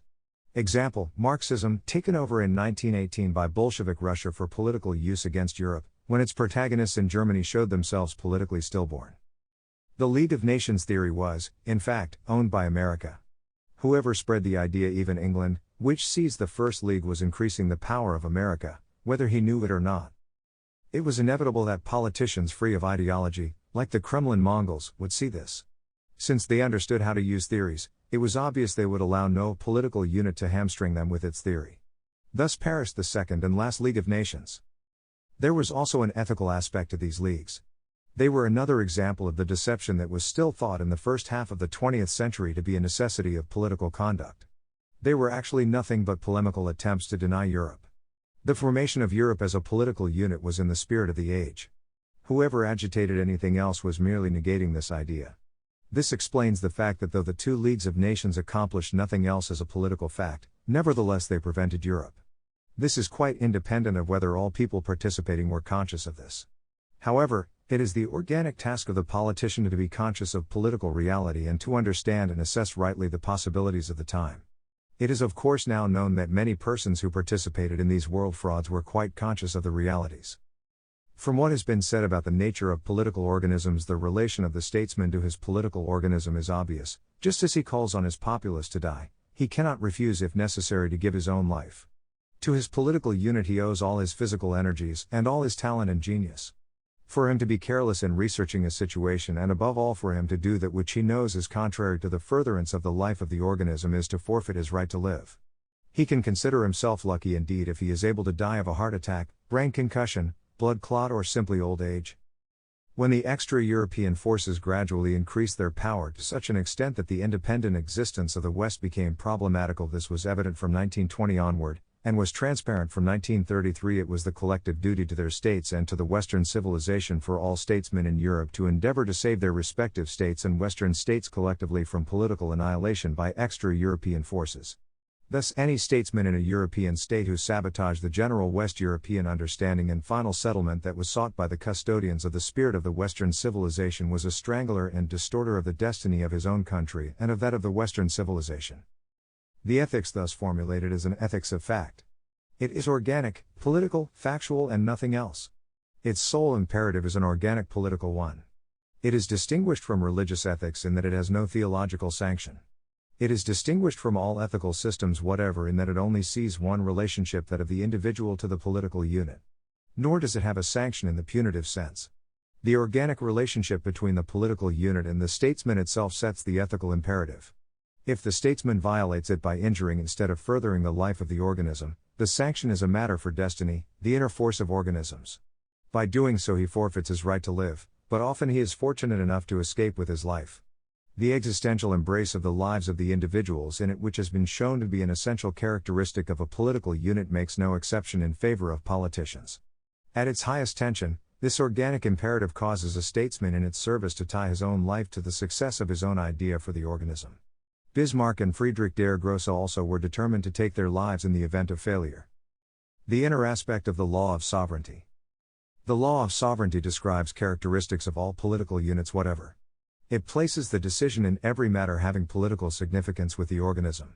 Depending on circumstances, any one, or even more, internal issues may become important politically, i.e., may begin to assume the form of a political unit and determine a friend-enemy disjunction. The government of the organism will always intervene at this point if its understanding and will are unimpaired. Charles I of England allowed this critical juncture to pass, by allowing his first Parliament to send Montague to the Tower for preaching the divine right of kings. From then on the situation deteriorated steadily, and a correspondingly increasing amount of force was necessary to attempt to change the direction events were moving. The actual significance of the struggle was seen from the very beginning by the contemporary political thinker Thomas Hobbes, who wrote against the state-destroying nature of the parliamentary position.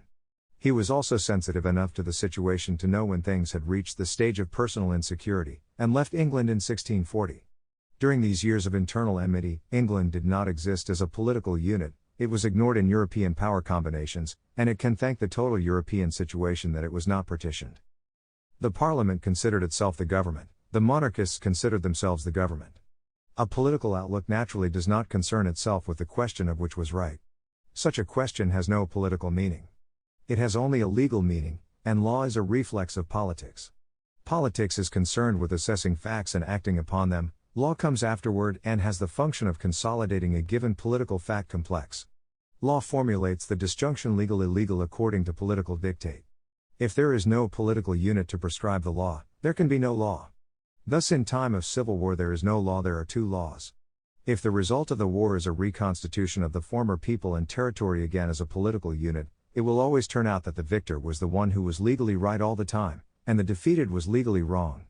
This invariable fact shows the nature of law. Nevertheless, Parliament and King stood opposed, each claiming to be England. Politically, they were both wrong, for there was no England. In political language, two Englands equal no England. Each of the two groups was a political unit, and had become such by determining an enemy. Each of them was conducting itself as a government, and each availed itself of the organic political right also, but afterward a legal right to determine the inner enemy. An organic characteristic of all political units whatever that they determine the inner enemy when they feel it necessary is the internal corollary of the law of sovereignty. Thus cavaliers in parliamentary territory were the enemy of the government, and their existence was that of outlaws. Correspondingly with adherents of parliament in royal territory. It must not be supposed because of the example used of a civil war, that such determination of the inner enemy only occurs then. On the contrary, if Charles I had declared his opponents to be inner enemies from the very beginning, and had treated them as such, there had been no civil war. To do this, however, he lacked the vigor and the understanding. He should have consulted Hobbes, who understood these things. But Charles was not a reading man, and did not know Hobbes' treatises on human nature and De Corpore Politico. Every political unit in history has exercised in need, and sometimes not in need, its organic power to determine the inner enemy. If it does it soon and proceeds thoroughly, the danger is past. If it procrastinates and takes half measures, it ceases to be a political unit. If it exercises this power when there is no need, it is merely persecuting its own population, and is sowing seeds of hatred that will one day bear surprising fruit. The organic ethic of the relation of the statesman to his political unit applies also to conduct of this type. The statesman has no organic right to dispose wantonly of the lives of the populace. To send subjects to their death in a war against a power not a real enemy, a war which thus by its very nature must be unsuccessful, or to declare a group as an inner enemy when it does not contain the real possibility of constituting itself as a true political unit, is vicious, non-political conduct in both cases. Such a man exposes himself to the organic sanction that destiny often imposes in such cases. This organic right to determine the inner enemy is not always exercised in the same manner. It may be open, arrest, sudden attack, shooting down at home, butchery in the streets. It may be concealed, drawing up of punitive laws general in their terms but applying in fact only to one group. It may be purely formless, but nonetheless real, the ruler may attack verbally the individual or group in question. Such a declaration may be used only to intimidate, or it may be a method of bringing about assassination. It may be economic pressure. Such a tactic is naturally the favorite of liberals. A blacklist or boycott may destroy the group or individual. It goes without saying that the exercise of such a right has no connection whatever with any written constitution which purports verbally to distribute the public power in a political unit. Such a constitution may forbid such a declaration of inner enemy, but units with such constitutions have never hesitated in need, and have often invoked such procedure independently of need.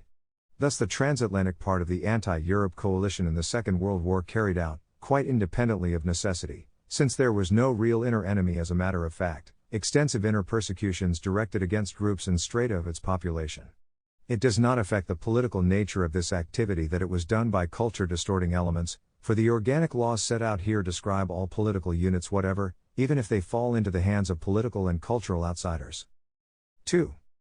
This inward application of the law of sovereignty is of course valid for political units in all the high cultures. Our information on it in the classical culture is sufficient to show its development there. The best known example is that of the resolution of Demophantos in the year 410 BC, which declared of every person who sought to destroy Athenian democracy that he was an enemy of the Athenians. In the same period the ephors of Sparta declared war on all helots found living within the territory of Sparta. In our own culture, the activities of the Grand Inquisitor Torquemada are instructive, and above all the famous document by which Philip II condemned the entire population of the Netherlands to death as heretics represents about the ultimate development of which this organic right is capable. Calvin's theocracy in Geneva was outdone by Philip only quantitatively. In old Roman public law the undesirable was declared solemnly to be hostis, which was the word describing the public enemy. The imperial proscriptions, regardless of their economic motive, were an application of the same organic function. In the Holy Roman Empire, the Octa and ban were directed against inner dangerous or unwanted elements. They were declared freedlos, and placed outside all protection. Anyone aiding such a person fell thereby into the same category. The Jacobins in the Comité de Salut Public slew their thousands of victims, both with and without declaration of enmity. In early democratic conditions, the weakening of the state vis-à-vis internal groups would have made it more difficult to invoke this right, but correspondingly, since all Western states were in more or less the same internal condition, the necessity for its invocation was not often present. In any case, the triumph of theories of equality and freedom in the realm of political vocabulary made it inexpedient to invoke the right in the old open, declared, legalistic way. The early democracy was, in the Western civilization, from about 1800 to 1850. During this period, internal sovereignty as exemplified by determination of the internal enemy was more refined, intellectualized, concealed. Examples: the American Alien and Sedition laws, the Austrian measures against Democrats 1815 to 1848. Bismarck's laws against class warriors. Of course, in war the right was as forcefully exercised as ever, but was usually legally formless. The Yankees in the American War of Secession, 1861 to 1865. French Communards, 1871. With the sudden transition to non-democratic conditions marked by the First World War, began the Age of Wars of Annihilation. It could also be called the Age of Absolute Politics. The 19th century was the age of economics, not that economics was ever prior in a real sense in the world of action, but economics supplied much of the motivation of politics, as shown by phenomena like the Opium War, the American War of Secession, the Boer War. Economics once a weak state, and in the age of economics, the states were on the defensive, but the new zeitgeist changed the entire meaning of history and content of action. Because of the fact that the zeitgeist of the 20th century did not attain to external triumph in all Europe, many suppose that the age of economics was not only continuing but was attaining to new victorious heights. That this was not the case was shown by the war which greeted the opening of the century. The war in question was between the Boer state, a colony of the Western civilization, and England. The war was not against savages, or aborigines of spoil lands, and thus does not come into the same classification as the Australian War against the autochthonous tribes of Tasmania, when the victims were hunted down like rabbits to total extermination. We have seen that the armed contests between Western culture states were not true wars, but were agonal in nature. The turning point to civilization was marked by Napoleon, the herald of absolute war and politics, but this tradition continued so strong that in the French War against Prussia, 1870 to 1871, victorious Prussia still did not think of annihilating the totally defeated foe, nor of subjecting it to an endless military occupation, but contented itself with reincorporating two provinces and imposing an indemnity which was paid off in a few years. England had also so conducted itself in intra-cultural armed contests. And yet in 1900, it carried the war against the Boers to complete annihilation. This was in true 20th century style, and note that it was England, the organism which had brought forth the idea of the 19th century and was not destined to produce the idea of the 20th century, which thus acted completely within the spirit of the new age. So strong is the spirit of the age it compels inner submission even though one use the formulae of the past and believe that he is leading a moribund idea to new life. The Boer War was mentioned because it marked a turning point also in the matter of the internal aspect of the law of sovereignty. In this war, the English armies initiated the 20th century method of designating and handling the inner enemy. It is nonetheless an historical epoch in this matter that no real political need existed for what occurred, for we are interested in what did occur, and not in rewriting history. In this war, large numbers of civilian Boers, men, women and children, came into the custody of the English armies. They were taken into custody on the theory that they were a danger to the internal security of the territory controlled by the empire, that thus they were inner enemies. The numbers involved were considerable, too great for the systems of prisons and jails there existing. The solution adopted was to place them into detention camps, hastily constructed ad hoc. These were called concentration camps, and this word was to have a destiny of its own. After the First World War, the age of absolute politics showed its manifestations everywhere, and one way it did it was to introduce this concentration camp system into every country in the Western civilization. The more dangerous its external situation, the greater was the necessity of firm inner control, unbroken and unbreakable inner peace, and thus those countries with the most political concern introduced large numbers of persons they declared inner enemies, or in any case treated as inner enemies, into prison camps. But since the word was connected with politics, it acquired polemical significance, and was used by some states as a method of attacking the morality of other states. And yet these concentration camps were similar in all countries, just as prisons are. It is not material that extra-European forces imprisoned Europeans in the camps they set up in England, or that Europe imprisoned Slavs, Jews and Bolsheviks in the camps it set up in Europe. The camps were essentially the same from the political standpoint. They both illustrate the internal aspect of the law of sovereignty as it develops in the 20th century. The age of absolute politics has a full century more in its course, and thus the number of prison camps and the number of inmates will increase and not decrease. It remains to say a word on the future development of internal sovereignty. Since the spirit of these times and the next is no longer that of economics, but that of absolute politics, sly and veiled methods of acting against inner individuals and groups will fall into disuse. In their place will appear once more open and legally formulated inter-enemy declarations. Even economically motivated determinations will be quite openly pursued with political means. Political organisms and war. A political unit has the jus belli, the organic right to make war on the enemy it has determined. Not moral right here. This organic right is a thing independent of morality, even though also the strictest scholastic philosophers gave to political units the purely moral right to wage war. But it is in a purely political way that the word is used here. The right to make war is a part of the habitus of the organism. The existence as a political unit, the determination of an enemy, the making of war, the maintenance of the inner peace, the declaration of the inner enemy, the power of life and death over the life of all subjects, these are merely different facets of politico-organic existence. They cannot be separated, they are an indivisible whole, insofar as they can be defined at all, they can only be so in terms of each other. In the exercise of its power to make war, a state disposes of the lives of its own subjects and of those of the enemy. This bloodshed is not a life requirement of a state, but occurs merely as a part of the process of acquiring power. The state directly seeking power is not the one that brings about bloodshed and war. No politician whatever would make war against another unit if he thought it would submit to incorporation without a fight. Thus war is always the result of resistance, and not of political dynamism. War is not normative, it is existential only. In the entire panorama of the history of the high cultures, I doubt that there has been a case where the ruling stratum of a political unit ever decided that, first of all, it wanted war, and then cast about for someone upon whom to make war. It would not be political. It is thus quite conclusive that politics, as such, seeks no monopoly of taking life. Politics at its highest potential, war, takes life only because resistance requires it. Politics is activity in relation to power, and there is only one way organic instinct behaves toward power, it seeks more.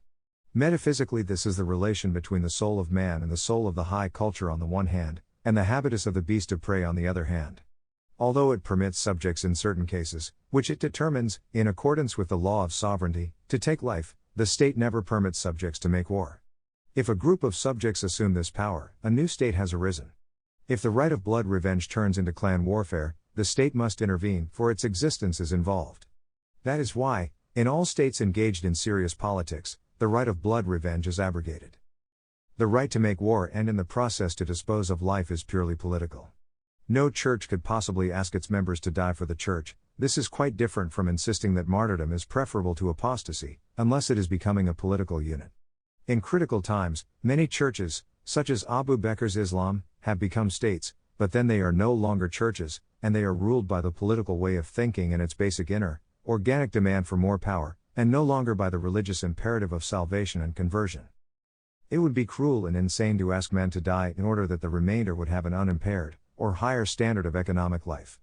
When war is motivated by an economic idea, the economics vanishes into the war political situation, i.e., the test of success is the political one, the method of waging it is not reviewed as to its cost, the means used always are military political, the leadership is always political, and would be so even if exclusively economists were used as the war leaders. Their thinking would indeed be curious, but it would not be economic. Politics and economics are two different directions of human thinking and are hostile to one another. For this reason no true politician and no true soldier would ever with full consciousness carry on or fight a war for an exclusively economic motive, no matter what grand opportunities it offered for personal distinction. Economically motivated wars like the American War of Secession, 1861–1865, the English Opium War, the Boer War were of necessity presented to the participants under an untruthful propaganda. Economics lacks the strength in itself, i.e., pure economics, to rouse men to the level of action where they will risk their lives. This is because economics presupposes life, and merely seeks ways of securing, nourishing, perpetuating the life. It simply does not make sense to buy life with death. When death becomes a possibility, we are no longer in the sphere of economics. If economics wants a certain war, it can only bring it about by political means, and then also, we are no longer in the sphere of economics. Morality has often been put forward as the motivation of war, and many wars have been waged in the name of morality. This, however, does not make sense, that is not according to any Western system of morality, for states are not within the purview of morality, which is valid only for individuals. Furthermore, the materialistic morality of the 19th century denounced war as murder. Therefore, when protagonists of this type of morality, and they continue to exist and to do so, demand a war to stop war, it is an obvious fraud. The most any one man can do about stopping murder is to refrain from murders himself, but these morality warriors have not done that. A morality war is impossible not only from the moral side, but from the war political side. War is not a norm, one cannot fight against it. War is an existential disjunction, not a system or an institution. There is no rational aim, program, for economic, moral, aesthetic or other change, no ever so correct norm that would justify one in killing. To adopt war in politics is in fact to abandon the other things. One can retain non-political ideas privately, but if they become public they vanish into the political. The result is politics dressed in moral clothing. Another fact emerges about politics mixed with morality. There are, first, two possible mixtures, that of the Cromwell-Torquemada type on the one hand, in which also the politician believes that he is actualizing morality by his policies, and the Lincoln-Roosevelt type, in which the morality is purely a deception. In the first case, in proportion as the politician thinks morally, his politics is faulty. Thus Cromwell refused in 1653 a Spanish alliance which would have been highly advantageous to England because he abhorred the religion of Spain. His conduct was of course nonetheless politics, for he made with France the same alliance he refused with Spain and received considerably less from it than Spain had offered. In the second case, where it is not taken seriously, as in the case of Roosevelt, it is not morality at all and is repulsive to honor. Thus morality in politics makes bad politics if taken seriously, and if used cynically, it dishonors him who uses it. The question may be asked why moral vocabulary is imported into politics in this age of absolute politics. The answer is that it is done quite deliberately and politically. It is elementary that politics does not include within the idea enemy any subsidiary content of malice or hatred. Hatred is private, it occurs between antithetical persons out of their own private hostility. Even though this terminology is different from that of Hegel, the idea is identical. He spoke of the hatred of the public enemy as being undifferentiated and totally free from personality. This is no longer hatred in the primary meaning of that word.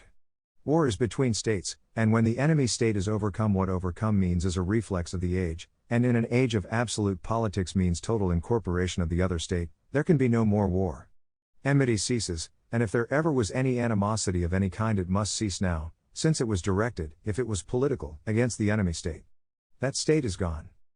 But, if the population of a state has been given exclusively propaganda to the effect that the war was not political, but for moral, humanitarian, legal, scientific and other reasons, this population will regard the end of the war as the beginning of unlimited opportunities of oppressing the population of the former enemy state. Moral propaganda thus stands forth in its nakedness. In the 20th century it is a means of fighting a war after the war, a war not this time against a state with weapons in its hands, but against the survivors of the defeat. Herein is the true significance of a phenomenon that mystified many persons at that time. I refer to the concentration camp propaganda against Europe, which was developed to its full height after the Second World War. This propaganda was solely for the purpose of a war after the war, thus not a true war, since there was no opposing unit, but an attempt to rouse extra-European populations and extra-European armies of occupation to ever-renewed ferocity and personal hatred against a defenseless European population. Thus a moral war to end war develops in actuality into an endless war. A war for humanitarian purposes develops into a war to exterminate by starvation the population of the former state. A war against concentration camps results in bigger and more numerous concentration camps. This must be so in an age of absolute politics, for obviously moral reasons for a war are not necessary in such an age. Propaganda cannot bring more men onto the battlefield than can the spirit of the age. Therefore he who is using the vocabulary of morality wishes to import into the struggle a viciousness that the spirit of politics alone cannot develop. Proudhon observed, "Whoever says humanity wishes to deceive. Only politics shows the real meaning of war. Economics, aesthetics, law and the other forms of thought cannot supply its meaning, for war is politics at its highest intensity. The political meaning of a war is that it is waged against a real enemy. To be justified politically, the war must be an affirmation of the political organism or for the saving of the organism. To expend human life in any other war is distortion of the destiny of the state and treacherous dishonorable killing of the soldiers and civilians who die in it. The decision as to who is the enemy must be made by statesmen who embody the national idea, and if it is not, the result is political distortion. In the language of politics, a just war is only that one waged against a real enemy. It is immature thinking to suggest that military men should decide in such matters. It is possible for a politician to be also a soldier, but a soldier does not become ipso facto a politician. In Rome, all statesmen generally speaking were ex-commanders, but they had gone into the field as part of their political careers. Caesar embarked late in life upon the military career, but how many professional soldiers could have gone into politics with corresponding attainment? In matters of politics, soldiers are circumstanced the same as the populace in general. The Law of Political Plenum. The essentiality of war to organic political existence is shown by the fact that a state cannot give up its Jew belly without thereby giving up political existence. There have been in the history of the high cultures very few examples of a political unit abandoning, either openly and consciously, or simply through submission, the organic right to make war. And in no case has a power that was important, or even considered itself to be important, renounced this right. The famous Kellogg Pact, what 21st century historians will designate as the high point of ideology politics, did not even try to obligate its signatories to renounce war. The pact merely condemns war. The French version was Condamner, the German Verurteilen. Naturally, in an age when many politicians were masquerading as clerics, most anyone was willing to condemn war. But the leading clerical powers made reservations to their condemnation. Thus England said that it could not condemn war in the case of its national honor, self-defense, implementation of the League of Nations or of neutrality treaties, or of the Locarno Treaty, the welfare of spheres of interest like Egypt, Palestine and so on. France made similar exceptions, as did Poland. It was soon observed by political thinkers that the pact did not forbid, but sanctioned war, for the exceptions covered all possible cases. Thenceforward wars were to be legally formulated. Other political thinkers compared it to a New Year's resolution. Organic realities were thus obeyed by this singular Kellogg Pact, even though it purported to set them aside. Instead of law abolishing politics, politics used law, as usual, to prop up a certain political state of affairs. The pact also spoke only of war as an instrument of national policy. As an instrument of some other idea, however, nothing was said, not even of international policy. Thus the most vicious wars were not covered by the treaty. A war for an international policy, for humanity, for morality and the like is the worst of all possible wars, for it dehumanizes the opponent, makes him into a personal enemy, sanctions any type of cruelty against him, and removes all restraints of honor from the person conducting such a war. Nor is it possible to give up political existence entirely.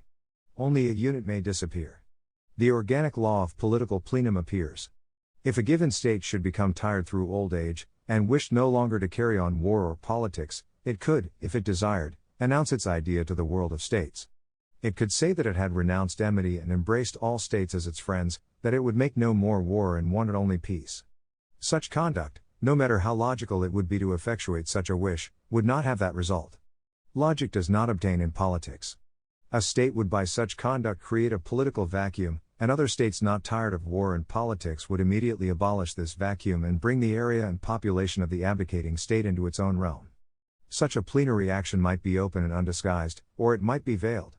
In any case, an abdicating power moves at once into a larger realm.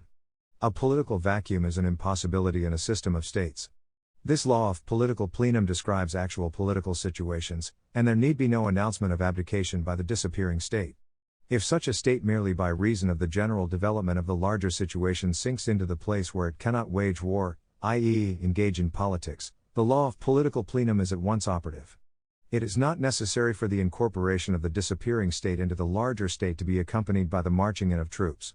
This is of course the 20th century method of doing it, for this is the age of absolute politics, and any type of disguise for political action is both unnecessary and inappropriate. It occurs automatically with the lowering of political potential in the disappearing state. Thus, for example, the American seizure of half Europe after the Second World War was a mixture of military and crypto-political means. The seizure of the other half of Europe by Russia was more open, but still loaded with 19th century talk of justification, non-interference, security, military necessity, and so forth. In both cases the fiction of independence of the former political units of Europe was maintained.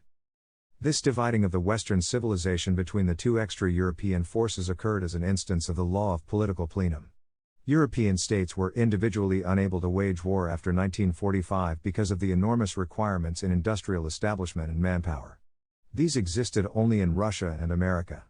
Europe collectively thus became a political vacuum, because of the individual political incapacity of the states of the Western civilization. Inability to wage war is abdication in fact of political existence, whether the abdicating state knows this or not.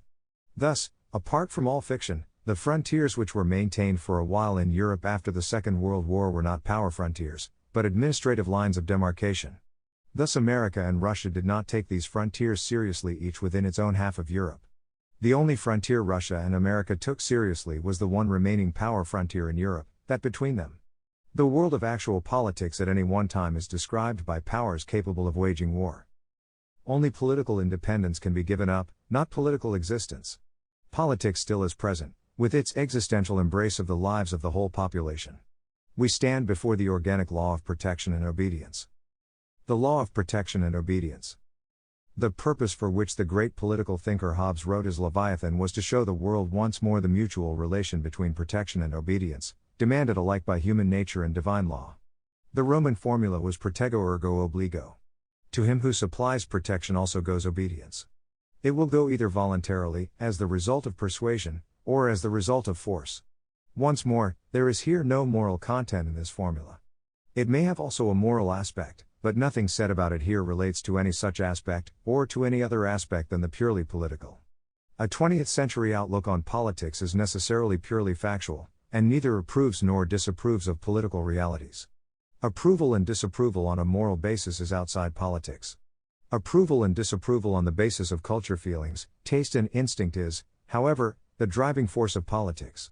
But in examining realities as a prerequisite to acting upon the realities, we put aside all preconceptions whatever. Thus, protection and obedience. This organic law is again a description of an existential reality. Without the relationship of protection in one place and obedience in another, there is no politics. Every political organism exhibits it, and the extent of protection and obedience describes the territorial frontiers of the organism. Wherever a power is under the protection of another power, the two are one for external political purposes. Whatever apparent anomalies have existed disappear as soon as political tension in the area in question heightens. Looking at the organism inwardly, the amount of protection and the amount of obedience, and the quality of these things, describes the inner strength of the unit. A high degree of protection and a high degree of obedience constitute an integrated organism that can stand the test of politics. Such an organism can often prevail against great odds. A low degree of the protection-obedience relationship describes a unit that is inwardly weak. It cannot stand a real hard struggle, and will often succumb in a test even to an organism with fewer material means and numbers. Thus when in the 20th century an organism dare not conscript a population within its area, such an area is one of inner weakness, and cannot be counted part of the political body. Such a situation can only continue as long as such an area is not the focus of political tension. The law also describes the geographical extent of a political unit. Where protection and obedience stop, there are the actual frontiers. Once more, the words protection and obedience have also been used with an entire absence of any moral content. Thus protection can mean unlimited terror by military means, and obedience may be a reflection of the alternative of the concentration camp. The condition of occupied Europe under extra-European armies is protection within the meaning of this organic law. Even though these extra-European armies are starving and torturing the populace, nevertheless they are protecting that part of Europe from incorporation by another political unit. America protects its half from Russia and Russia protects its half from America. Thus the word is neutral vis-à-vis the disjunction of altruism-egoism.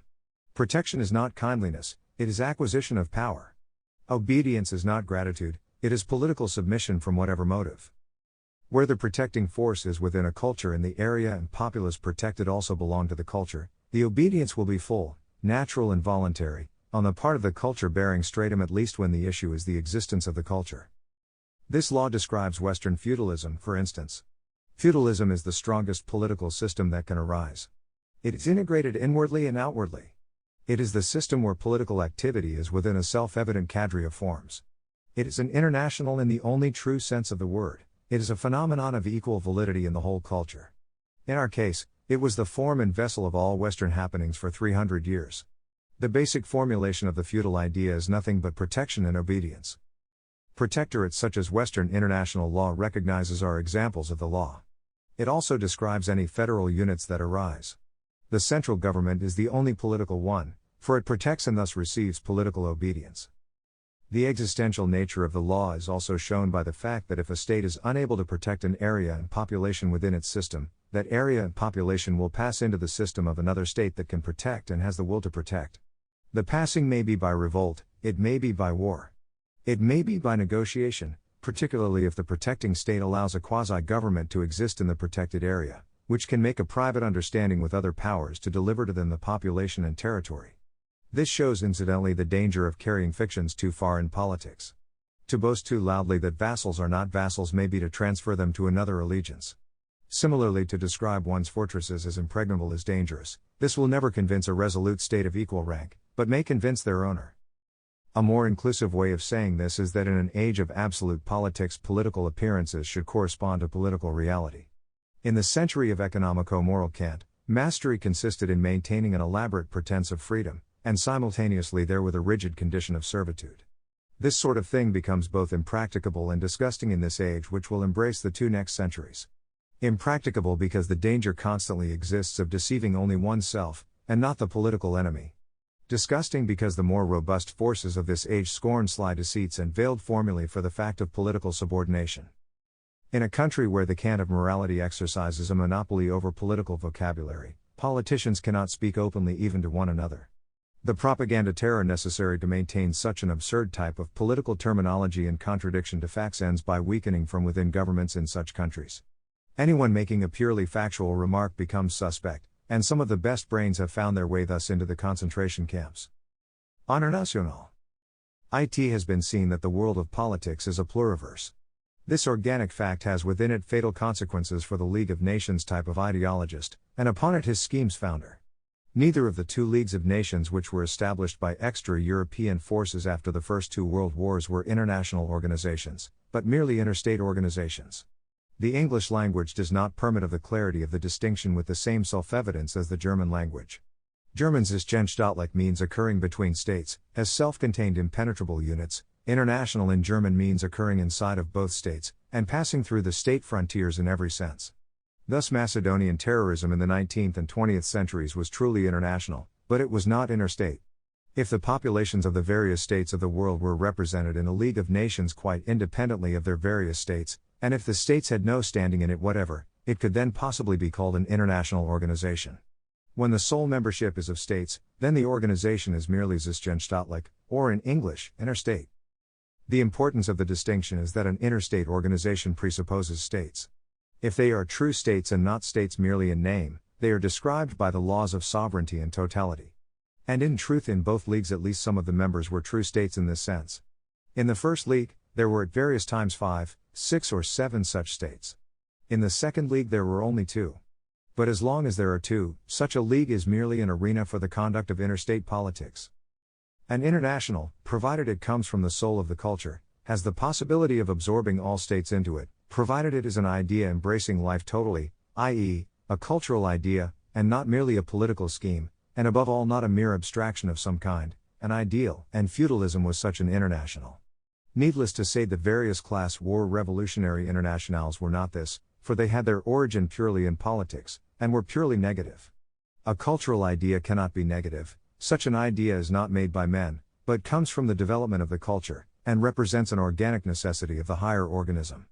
The phrase spirit of the age is transferable with the phrase culture idea. Both are superpersonal, and the most that a man can do is to formulate the idea, try to actualize it, or try to strangle and distort it. Change it, or destroy it, he cannot. An international representing a culture idea is of course supranational as well as international in the true sense, for nations are creations of the high culture. Only such an international could absorb states into it, and then only the states within the culture. The idea would naturally have no inner effect on populations and areas outside its organic body. Thus no Western international could inwardly touch China, India, Japan, Islam or Russia. Their reaction to such an international, provided they were affected by its external effects, would of necessity be purely negative. If such an international were to constitute the West as a unit also for political purposes, and the outer world has quite correctly always regarded the West as a unit for all other purposes, it would tend to create an anti-Western unity among the areas and populations outside. This would be only because the Western civilization, the first one to do so, has made the whole world into its sphere of activity. For the first time in the history of the high cultures, a culture political system embraced the entire world. For the politics of the extra-European forces is also in its depths motivated by the historically omnipotent force of our Western civilization, in this way, that extra-European forces only derive their unity from the fact that they are a negation of Europe. If there were no Europe, Russia would merely be the scene of nomadic groups wandering with their herds, and engaging in small-scale intertribal warfare. Similarly, the famous Chinese Revolution of 1911 was a mere echo phenomenon of Western currents, and its whole significance is that it had an anti-Western effect in the area the West calls China. A true international acts directly upon the entire culture area and all the populations in it. Capitalism was such a true international, it was an expression of the spirit of the age. England was the vessel chosen by the culture to actualize this idea, and England remained the spiritual home of capitalism. The other nations were forced to orient their lives to this idea, which was also a world outlook more than a system of economics. They could either affirm it, or negate it. This choice existed only because the spirit of the age also contained political nationalism, and thus capitalism, belonging as it did to one nation, did not and never could have amalgamated all the Western nations into one nation. Political nationalism was moribund even before the First World War, and thereafter the practice of political nationalism was simply culture distortion. Every nation of the West was injured by it individually, and all of them collectively. The international of our times appears in a time when the spirit of the age has outgrown political nationalism. The age of absolute politics will not tolerate petty statism. The whole world is the spoils in this gigantic political age, and obviously tiny units, like the various former states of Europe, with a few tens of thousands of quadrat kilometers, with a few tens of millions of population cannot engage in a political struggle in a world filled with a population of 2 billion of human beings. The smallest possible unit that could even begin to participate in this world struggle would have to have an area the size of Europe and hither Russia. Any struggle preliminary to this is local. The two leagues of nations were merely interstate phenomena, thus presupposed states, thus were not themselves political units, thus could not engage in politics, thus did not exist as political realities. The laws of sovereignty and totality, formulated herein, describe the member states of the leagues, but not the leagues themselves. Liberals and rationalists, moralists and logicians adrift in the world of facts, were not dismayed by the situation presented. They said that all that was necessary was to transfer sovereignty, mere legal sovereignty, for they knew nothing, and can know nothing, of the organic law of sovereignty, from the member states to the league itself. They thought that sovereignty was a word written down on a piece of paper, and was thus, according to the calculus of symbolic logic, manipulable at will. Sovereignty, however, happens to be an existential characteristic of a political organism, and these organisms are not subject to human control, but, on the contrary, control the human beings in their areas politically. This is a fact and thus exists on a different plane from logic, a plane which can never possibly intersect that of logic. Logic deals with one phase of culture man, his intellect, and that only. It can only dissect, analyze, conduct spiritual postmortems. Thus it cannot act, for action is creation. Politics in this light resembles art more than it does logic. Logic is light, politics is chiaroscuro, logic is cameo, politics is intaglio, logic is rigid, politics fluid. Creation is of the whole soul, and logic is only one product of a small part of the soul. Nonsense in logic may be sound politics, nonsense in politics may be sound logic. Culture political ideas precede reality, intellectual ideals bark at the heels of reality. The basic idea of the Leagues of Nations was to abolish war and politics. To provide a meeting place for war political units could hardly do it, and consequently these meeting places had no political significance, which continued to reside in the capitals. We have seen that a world with one state is organic nonsense, since a state is a unit of opposition. But some of the intellectuals wanted a world with no states whatever, singular or plural. They spoke of humanity, and wished to unite it for the purpose of abolishing politics by politics, war by war. They were thus affirming war and politics, but this remained hidden from them. The name humanity became thus a polemical word, it described everyone except the enemy. This was of course nothing new, for this overworked word had appeared as a political word in the 18th century, when it was used by the intellectuals and equality ideologues to describe everyone, except the nobility and clergy. It thus dehumanized the nobility and clergy, and when power came into the hands of the intellectuals, in the French Terror of 1793, they showed that they considered their enemies subject to inhuman treatment because they did not belong to humanity. Again, politics and logic separate out, humanity and logic means inhumanity in politics. But yet the word humanity excludes no one, semantically speaking. The enemy is also human. Therefore humanity can have no enemy, and the one-state liberals and the humanity intellectuals were involved in the very sort of thing they wished to abolish, politics and war. Humanity was not a peace word, but a war slogan. The one-state remained in the world of dreams. Politics remained in the world and turned all of these anti-political things to its own use. What would be a world without politics? Nowhere would there be protection or obedience, there would be no aristocracy, no democracy, no empire, no fatherland, no patriotism, no frontiers, no customs, no rulers, no political assemblies, no superiors, no subordinates. For this world to come about or to continue to exist, there would have to be a total absence of men with lust for adventure and domination. No will to power, no barbarian instincts, no criminals, no superiority feelings, no messianic ideas, no unpeaceable men, no programs of action, no proselyting, no ambition, no economics above the personal level, no foreigners, no race, no ideas. We come to the fundamental disjunction between political thinking and mere thinking about politics. All intellectualistic thinking about politics posits a certain great non-existent characteristic of human nature. The two political anthropologies. The touchstone of any political theory whatever is its attitude to the fundamental ethical quality of human nature. From this standpoint there are only two kinds, those which posit a naturally good human nature, and those which see human nature as it is on the other hand. Good has meant reasonable, perfectible, peaceful, educable, desiring to improve, and various other things. Every rationalistic political or state theory regards man as good by nature. The encyclopedists, the Illuminati and the devotees of Baron Ulbach's philosophy were all symptomatic of the advent of rationalism in the 18th century. All talked of the essential goodness of human nature. Rousseau was the most forceful and radical of 18th century writers in this respect. Voltaire set himself apart by denying totally this essential goodness of human nature. It is curious that a theory of politics could ever possibly ground itself on such an assumption, since politics actualizes itself only in the form of the friend-enemy disjunction. Thus a theory of hostility assumes that human nature is essentially peaceable and non-hostile. The middle of the 18th century is the beginning of the word liberalism, and of the idea complex liberalism. Since human nature is basically good, there is no need to be strict with it, one can be liberal. This idea was derived from the English sensualist philosophers. The social contract theory of Rousseau originated with the Englishman Locke in the previous century. All liberalism predicates a sensualistic, materialistic philosophy. Such philosophies are rationalistic in tendency, and liberalism is simply one variety of politically applied rationalism. The leading 17th century political thinkers, like Hobbes and Pufendorf, looked upon the condition of nature, in which states existed, as one of continual danger and risk, in which those engaged in action were driven by all the instincts and impulses of the beasts, hunger, fear, jealousy, rivalries of all kinds, desire. Hobbes observed that true enmity is possible only between men, that the friend-enemy disjunction is as much deeper between men than between animals as the world of men is spiritually above the world of the beasts. The two political anthropologies are illustrated in the story, found in Carlyle, of the conversation between Frederick the Great and Sulzer, in which Sulzer was explaining the new discovery of rationalism that human nature was essentially good.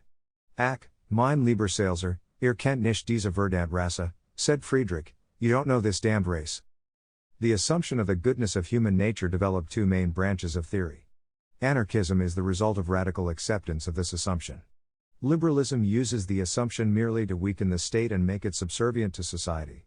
Thomas Paine, an early liberal, expressed the idea in a formula that remains valid for liberalism today: society is the result of our reasonably regulated needs, the state is the result of our vices.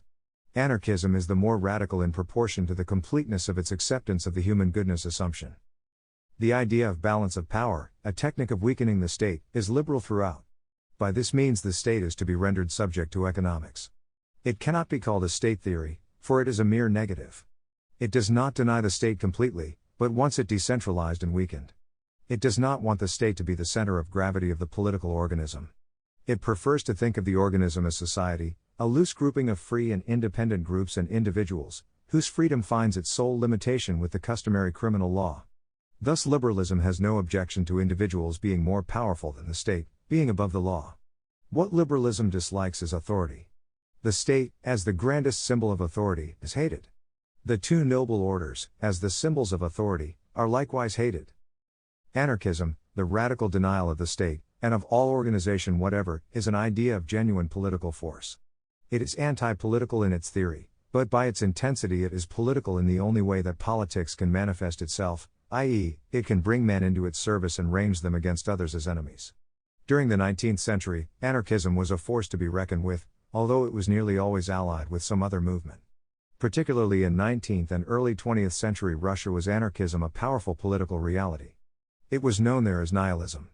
The local strength of anarchism in Russia was owing to its coincidental attractiveness for the tremendous anti-Western feeling under the thin Petrine crust. To be anti-Western was to be against everything, therefore anti-Western Asiatic negativism adopted the Western theory of anarchism as its vehicle of expression. Liberalism, however, with its compromising, vague attitude, incapable of precise formulation, incapable also of rousing precise feelings, either affirmative or negative, is not an idea of political force.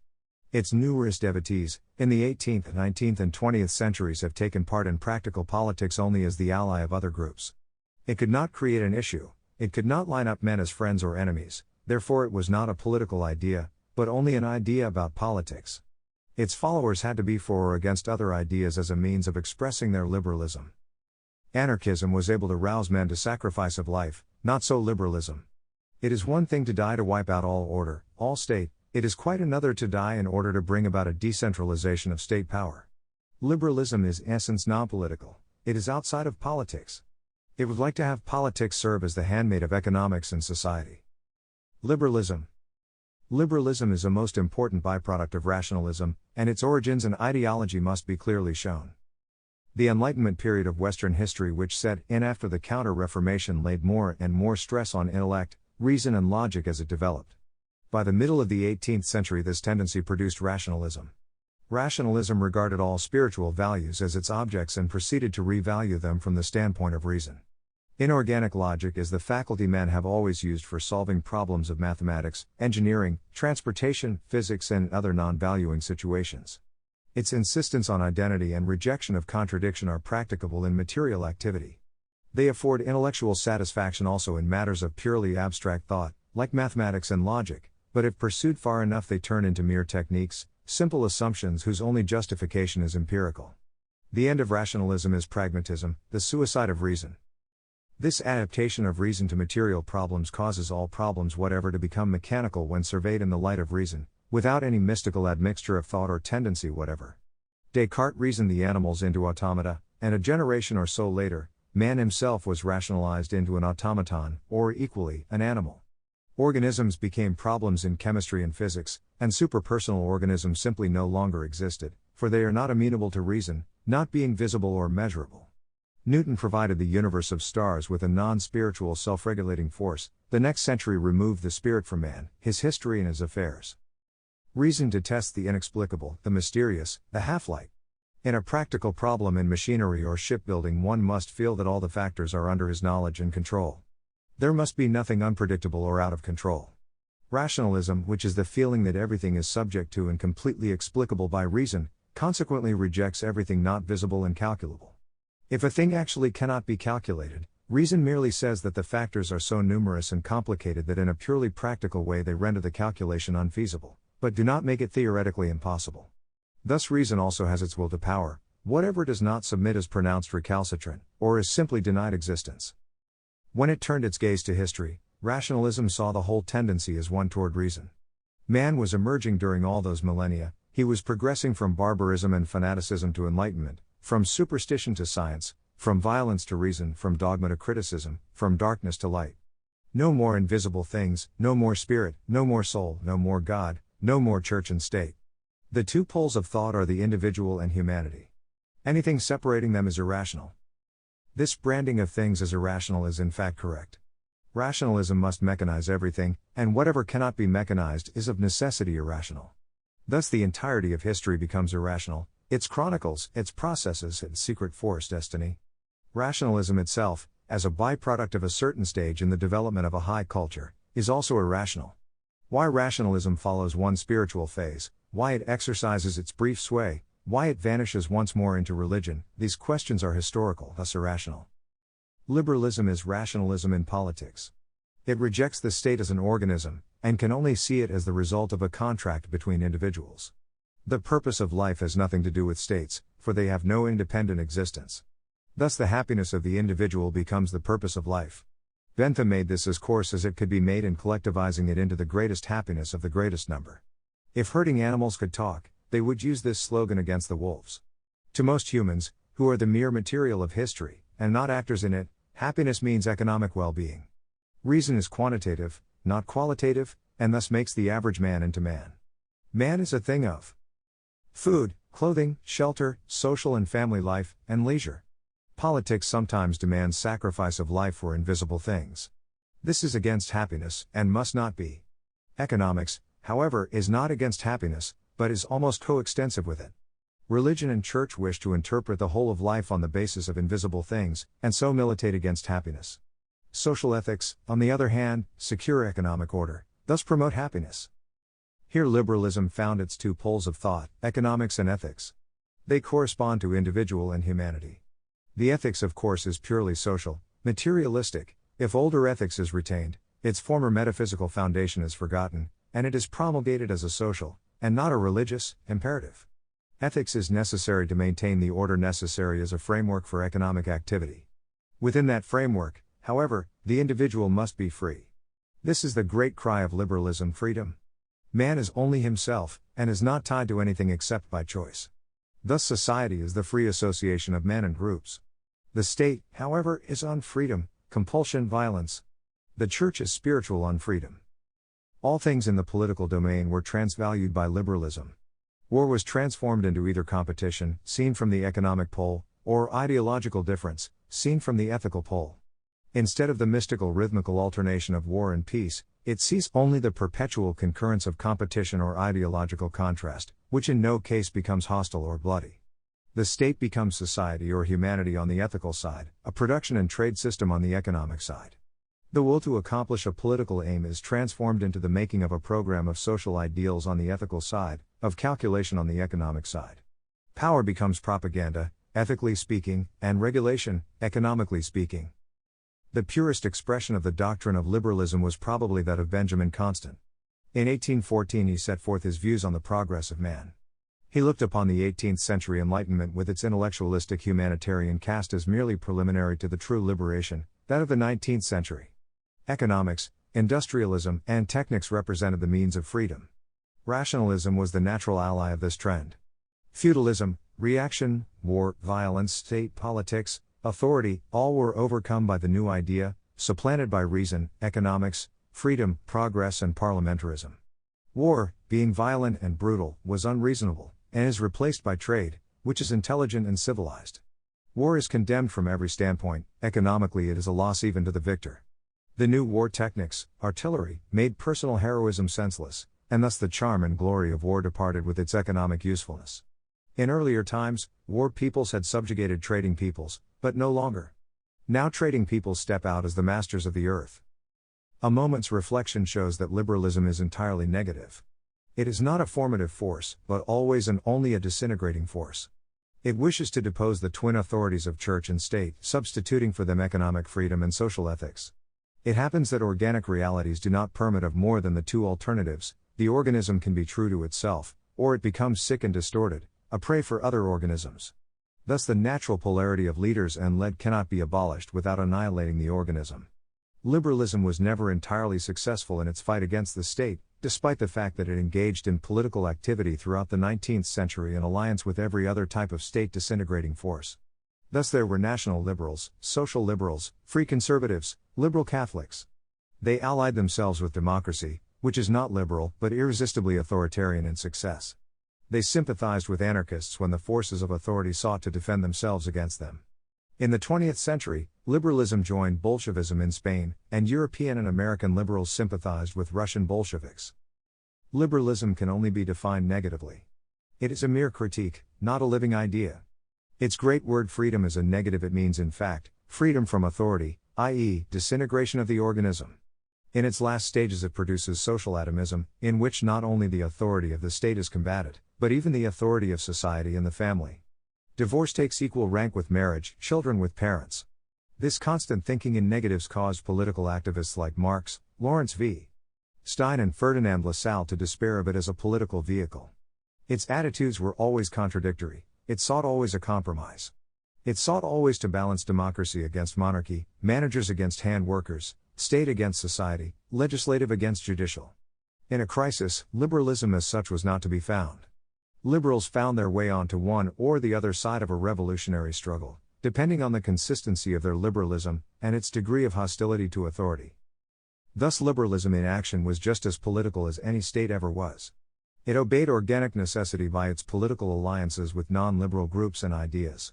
Despite its theory of individualism, which of course would preclude the possibility that one man or group could call upon another man or group for the sacrifice or risk of life, it supported unfree ideas like democracy, socialism, Bolshevism, anarchism, all of which demand life sacrifice. 2.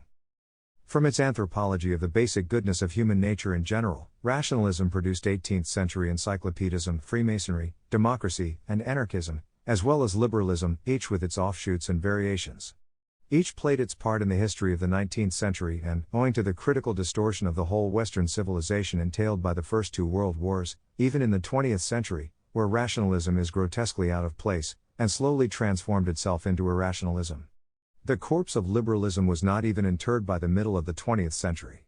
Consequently, it is necessary to diagnose even now the serious illness of the Western civilization as liberalism complicated with alien poisoning.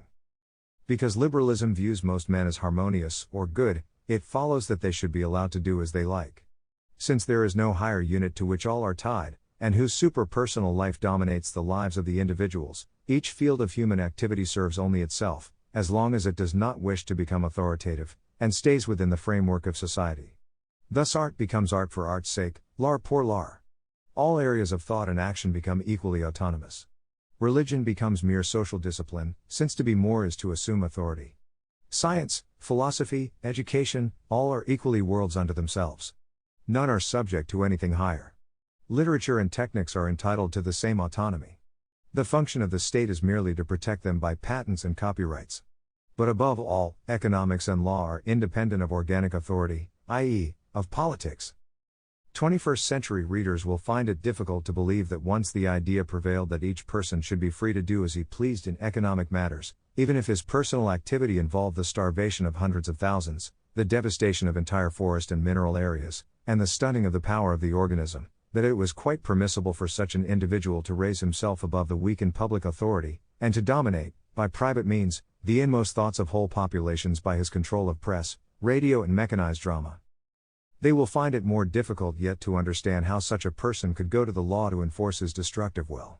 Thus a usurer could, even in the middle of the 20th century, invoke successfully the assistance of the law in dispossessing any numbers of peasants and farmers. It is hard to imagine how an individual could injure the political organism more than by thus mobilizing the soil into dust, in the phrase of the great Freiherr von Stein. But, this followed inevitably from the idea of the independence of economics and law from political authority. There is nothing higher, no state, it is only individuals against one another. It is but natural that the economically more astute individuals accumulate most of the mobile wealth into their hands. They do not, however, if they are true liberals, want authority with this wealth, for authority has two aspects, power and responsibility. Individualism, psychologically speaking, is egoism. Happiness equals selfishness. Rousseau, the grandfather of liberalism, was a true individualist, and sent his 5 children to the Foundling Hospital. Law, as a field of human thought and endeavor, has as much independence, and as much dependence as every other field. Within the organic framework, it is free to think and organize its material. But like other forms of thought, it can be enrolled in the service of outside ideas. Thus law, originally the means of codifying and maintaining the inner peace of the organism by keeping order and preventing private disputes from growing, was transmuted by liberal thought into a means of keeping inner disorder, and allowing economically strong individuals to liquidate the weaker ones. This was called the rule of law, the law state, independence of the judiciary. The idea of bringing in the law to make a given state of affairs sacrosanct was not original with liberalism. Back in Hobbes's day, other groups were trying it, but the incorruptible mind of Hobbes said with the most precise clarity that the rule of law means the rule of those who determine and administer the law, that the rule of a higher order is an empty phrase, and is only given content by the concrete rule of given men and groups over a lower order. This was political thinking, which is directed to the distribution and movement of power. It is also politics to expose the hypocrisy, immorality and cynicism of the usurer who loudly demands the rule of law, which means riches to him and poverty to millions of others, and all in the name of something higher, something with superhuman validity.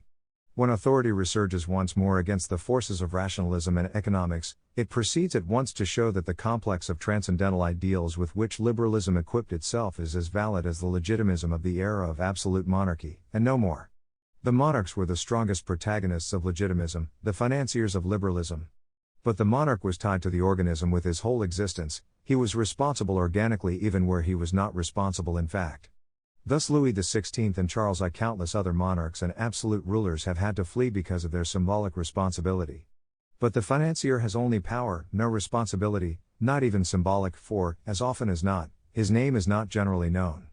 History, destiny, organic continuity, fame, all exert their powerful influence on an absolute political ruler, and in addition his position places him entirely outside the sphere of base corruptibility.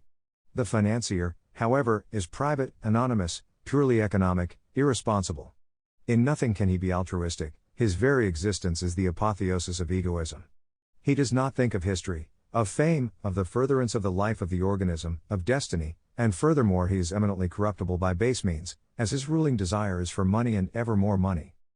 In his contest against authority the finance liberal evolved a theory that power corrupts men.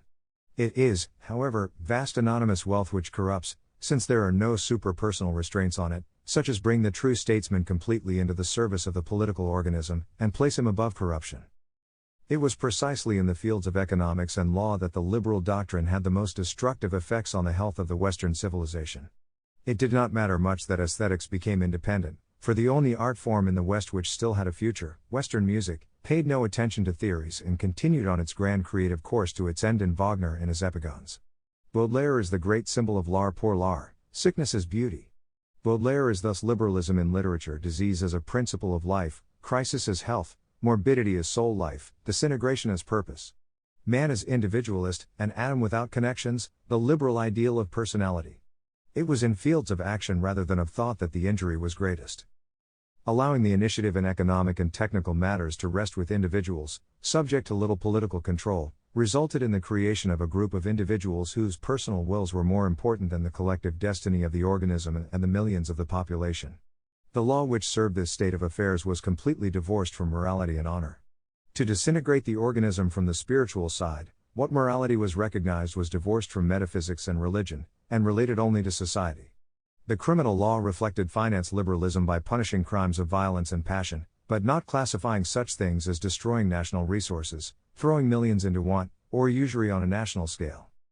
The independence of the economic sphere was a tenet of faith with liberalism.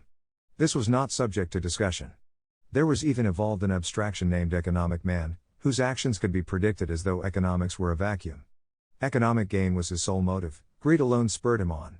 The technique of success was to concentrate on one's own gain and ignore everything else. This economic man was, however, man in general to the liberals. He was the unit of their world picture. Humanity was the sum total of these economic grains of sand. 3. The type of mind which believes in the essential goodness of human nature attained to liberalism. But there is another political anthropology, one which recognizes that man is disharmonious, problematical, dual, dangerous. This is the general wisdom of mankind, and is reflected by the number of guards, fences, safes, locks, jails and policemen. Every catastrophe, fire, earthquake, volcanic eruption, flood, evokes looting. Even a police strike in an American city was the signal for looting of the shops by the respectable and good human beings. Thus this type of thought starts from facts. This is political thinking in general, as opposed to mere thinking about politics, rationalizing. Even the wave of rationalism did not submerge this kind of thinking. Political thinkers differ greatly in creativeness and depth, but they agree that facts are normative. The very word theory has been brought into disrepute by intellectuals and liberals who use it to describe their pet view of how they would like things to be. Originally, theory was explanation of facts. To an intellectual who is adrift in politics, a theory is an aim; to a true politician his theory is a boundary. A political theory seeks to find from history the limits of the politically possible. These limits cannot be found in the domain of reason. The age of reason was born in bloodshed, and will pass out of vogue in more bloodshed. With its doctrine against war, politics, and violence, it presided over the greatest wars and revolutions in 5,000 years, and it ushered in the age of absolute politics. With its gospel of the brotherhood of man, it carried on the largest scale starvation, humiliation, torture and extermination in history against populations within the Western civilization after the first two world wars. by outlawing political thinking, and turning war into a moral struggle instead of a power struggle, it flung the chivalry and honor of a millennium into the dust. The conclusion is compelling that reason also became political when it entered politics, even though it used its own vocabulary. When reason stripped territory from a conquered foe after a war, it called it disannexation. The document consolidating the new position was called a treaty, even though it was dictated in the middle of a starvation blockade. The defeated political enemy had to admit in the treaty that he was guilty of the war, that he is morally unfit to have colonies, that his soldiers alone committed war crimes. But no matter how heavy the moral disguise, how consistent the ideological vocabulary, it is only politics, and the age of absolute politics reverts once again to the type of political thinking which starts from facts, recognizes power and the will to power of men and higher organisms as facts, and finds any attempt to describe politics in terms of morals as grotesque as it would be to describe chemistry in terms of theology.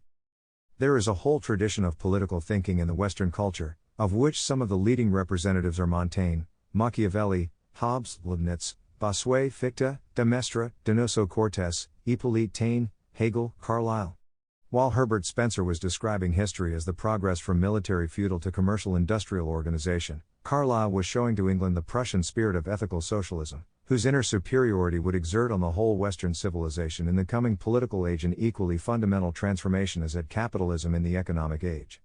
This was creative political thinking, but was unfortunately not understood, and the resulting ignorance allowed distorting influences to fling England into two senseless world wars from which it emerged with almost everything lost.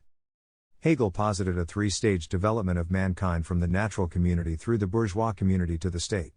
His state theory is thoroughly organic, and his definition of the bourgeois is quite appropriate for the 20th century. To him, the bourgeois is the man who does not wish to leave the sphere of internal political security, who sets himself up, with his sanctified private property, as an individual against the whole, who finds a substitute for his political nullity in the fruits of peace and possessions and perfect security in his enjoyment of them, who therefore wishes to dispense with courage and remain secure from the possibility of violent death. He described the true liberal with these words. The political thinkers mentioned do not enjoy popularity with the great masses of human beings. As long as things are going well, most people do not wish to hear talk of power struggles, violence, wars, or theories relating to them. Thus in the 18th and 19th centuries was developed the attitude that political thinkers, and Machiavelli was the prime victim, were wicked men, atavistic, bloodthirsty. The simple statement that wars would always continue was sufficient to put the speaker down as a person who wanted wars to continue. To draw attention to the vast, impersonal rhythm of war and peace showed a sick mind with moral deficiency and emotional taint. To describe facts was held to be wishing them and creating them. As late as the 20th century, anyone pointing out the political nullity of the Leagues of Nations was a prophet of despair. Rationalism is anti-historical. Political thinking is applied history. In peace it is unpopular to mention war, in war it is unpopular to mention peace. The theory which becomes most quickly popular is one which praises existing things, and the tendency they supposedly illustrate is obviously the best order, and is preordained by all foregoing history. Thus Hegel was anathema to the intellectuals because of his state orientation, which made him a reactionary, and also because he refused to join the revolutionary crowd. Since most people wish to hear only soporific talk about politics, and not demanding calls to action, and since in democratic conditions it matters to political techniques what most people wish to hear, democratic politicians evolved in the 19th century a whole dialectic of party politics. The idea was to examine the held of action from a disinterested standpoint, moral, scientific, or economic, and to kind that the opponent was immoral, unscientific, uneconomic, in fact, he was political. This was devilishness that must be combated. One's own standpoint was entirely non-political. Politics was a word of reproach in the economic age. Curiously, however, in certain situations, usually those involving foreign relations, unpolitical could also be a term of abuse, meaning the man so described lacked skill in negotiating. The party politician also had to feign unwillingness to accept office. Finally, a demonstration of carefully arranged popular will broke down his reluctance, and he consented to serve. This was described as Machiavellism, but obviously Machiavelli was a political thinker, and not a camouflager. A book by a party politician does not read like The Prince, but praises the entire human race, except certain perverse people, the author's opponents. Actually, Machiavelli's book is defensive in tone, justifying politically the conduct of certain statesmen by giving examples drawn from foreign invasions of Italy. During Machiavelli's century, Italy was invaded at different times by Frenchmen, Germans, Spaniards, and Turks. When the French revolutionary armies occupied Prussia, and coupled humanitarian sentiments of the rights of man with brutality and large-scale looting, Hegel and Fichte restored Machiavelli once again to respect as a thinker. He represented a means of defense against a foe armed with a humanitarian ideology. Machiavelli showed the actual role played by verbal sentiments in politics. One can say that there are three possible attitudes toward human conduct, from the point of evaluating its motives: the sentimental, the realistic, and the cynical. The sentimental imputes a good motive to everybody, the cynical a bad motive, and the realistic simply seeks the facts. When a sentimentalist, for example, a liberal, enters politics, he becomes perforce a hypocrite. The ultimate exposure of this hypocrisy creates cynicism. Part of the spiritual sickness following the First World War was a wave of cynicism which arose from the transparent, revolting, and incredible hypocrisy of the little men who were presiding over affairs at that time. Machiavelli had, however, an incorruptible intellect and did not write in a cynical spirit. He sought to portray the anatomy of politics with its peculiar problems and tensions, inner and outer. To the fantastic mental illness of rationalism, hard facts are regrettable things, and to talk about them is to create them. A tiny politician of the liberal type even sought to prevent talk about the Third World War, after the Second. Liberalism is, in one word, weakness. It wants every day to be a birthday, life to be a long party. The inexorable movement of time, destiny, history, the cruelty of accomplishment, sternness, heroism, sacrifice, superpersonal ideas, these are the enemy. Liberalism is an escape from hardness into softness, from masculinity into femininity, from history to herd grazing, from reality into herbivorous dreams, from destiny into happiness. Nietzsche, in his last and greatest work, designated the 18th century as the century of feminism, and immediately mentioned Rousseau, the leader of the mass escape from reality. Feminism itself, what is it but a means of feminizing man? If it makes women manlike, it does so only by transforming man first into a creature whose only concern is with his personal economics and his relation to society, i.e., a woman. Society is the element of woman, it is static and formal, its contests are purely personal, and are free from the possibility of heroism and violence. Conversation, not action, formality, not deeds. How different is the idea of rank used in connection with a social affair from when it is applied on a battlefield? In the field, it is fate-laden, in the salon it is vain and pompous.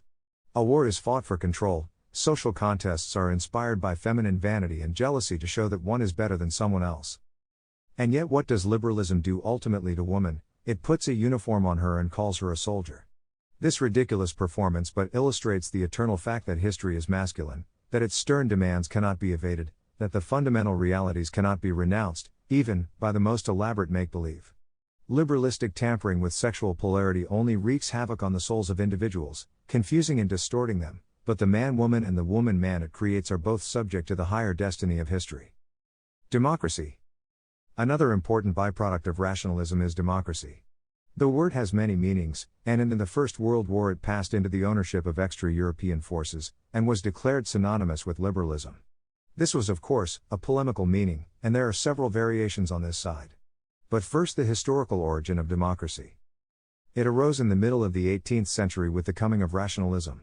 Rationalism negated history as a basis for any thought or endeavor whatever, and therefore, church and state, nobility and clergy had no rights based on tradition. Reason is quantitative, and thus the estates were regarded as less important than the insignificant masses of the population. Previous centuries had referred to the monarch by the name of the country. Thus the King of France was France. An assembly of the estates was also called France, or England or Spain. But to rationalism, not quality but quantity determines, so the mass became the nation.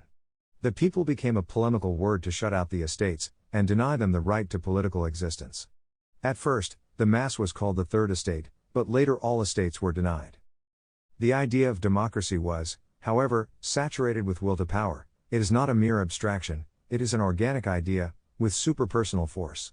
The whole development which produced rationalism, the epoch at which culture turned to civilization, was of course a crisis in the Western organism. It was thus illness, and democracy was illness, but it was a one through which every high culture has gone, and was therefore impelled by organic necessity. Democracy seeks no compromise, no balancing, no destruction of authority, it seeks power. It denies the estates in order to supplant them. One characteristic of democracy was that it rejected the aristocratic principle which equated social significance with political significance. It wished to turn this around and make social dependent on political. This of course was merely the foundation of a new aristocracy, and in very fact democracy was self-destructive. When it attained power, it turned into aristocracy. Napoleon has also in this respect the greatest possible symbolic significance. He, the great democrat, the great vulgarian, spread the revolution against dynasty and aristocracy, but created his own dynasty and made his marshals into dukes. This was not cynicism, nor faithlessness to conviction. Napoleon as emperor was just as much a democrat as when he cleared the mob from the streets of Paris. Democracy, by mobilizing the masses of the population, enormously raises the power potential of the nations and of the culture. Democracy is the idea that a duke does not thereby become a marshal, but a marshal does thereby become a duke. As a technique of ruling, it is solely and simply a new method of furnishing the political leaders. It makes social rank dependent on political military rank, instead of vice versa. The new dynasty of democracy, and the new democratic aristocracy are filled with the same will to duration that animated the Hohenstaufen, the Capet, the Norman, the Habsburg, the Welf, the feudal barons whose names and traditions still persist. Historically speaking, democracy is a feeling, and has nothing whatever to do with equality, representative government or anything of the sort. The whole cycle of democracy was compressed with intense symbolism into the comparatively short career of the great Napoleon. This man's formula la carrière ouverte aux talents expresses whatever equality sentiment democracy contains, namely equality of opportunity. There is no thought whatever of abolishing rank or gradation of rights.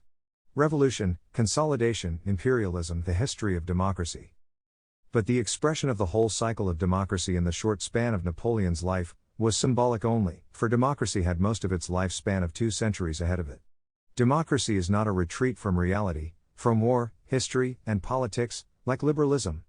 It remains within politics, but seeks to make politics a thing of mass. It seeks to make everyone subject to politics, and to make everyone into a politician.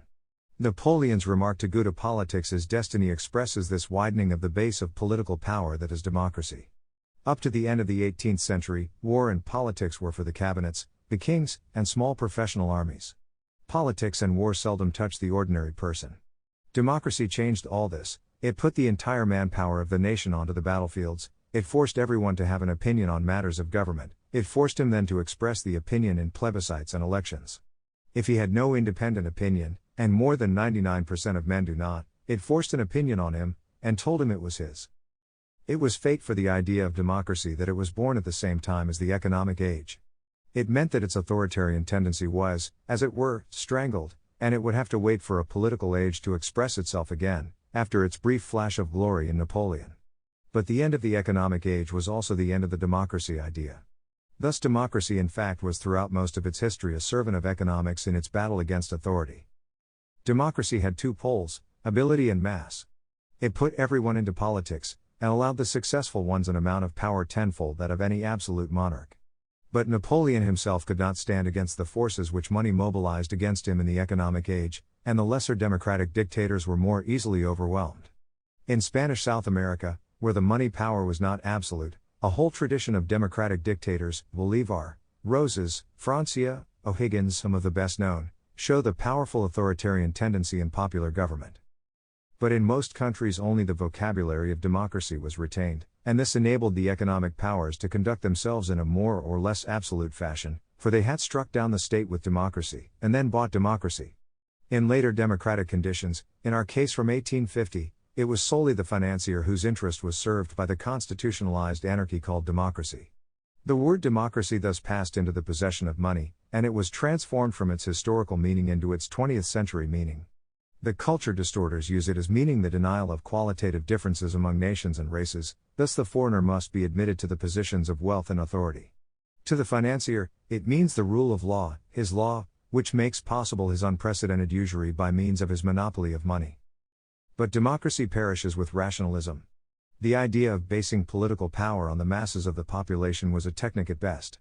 Either it proceeded to authoritarian rule like that of Napoleon or Mussolini, or else it was a mere cover for unhampered looting by the financier. Authoritarian rule is the end of democracy, but is not itself democracy.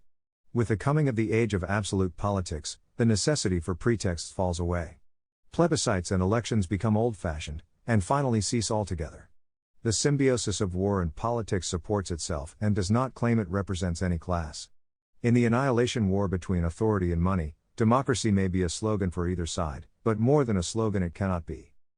2. History is cataclysmic, but it is also continuous. The superficial events are often extremely violent and surprising, but beneath them the adjustment of one age into the next is gradual. Thus democracy was not at all understood by its early protagonists as the lowering of everything human to the level of the least valuable human beings. Its first propagators came from the higher strata of the culture, in the main, and those who did not, sought to give the impression they did, de Robespierre, de Kalb, Voltaire, de Beaumarchais. The original idea was to make everyone, so to speak, into a nobleman.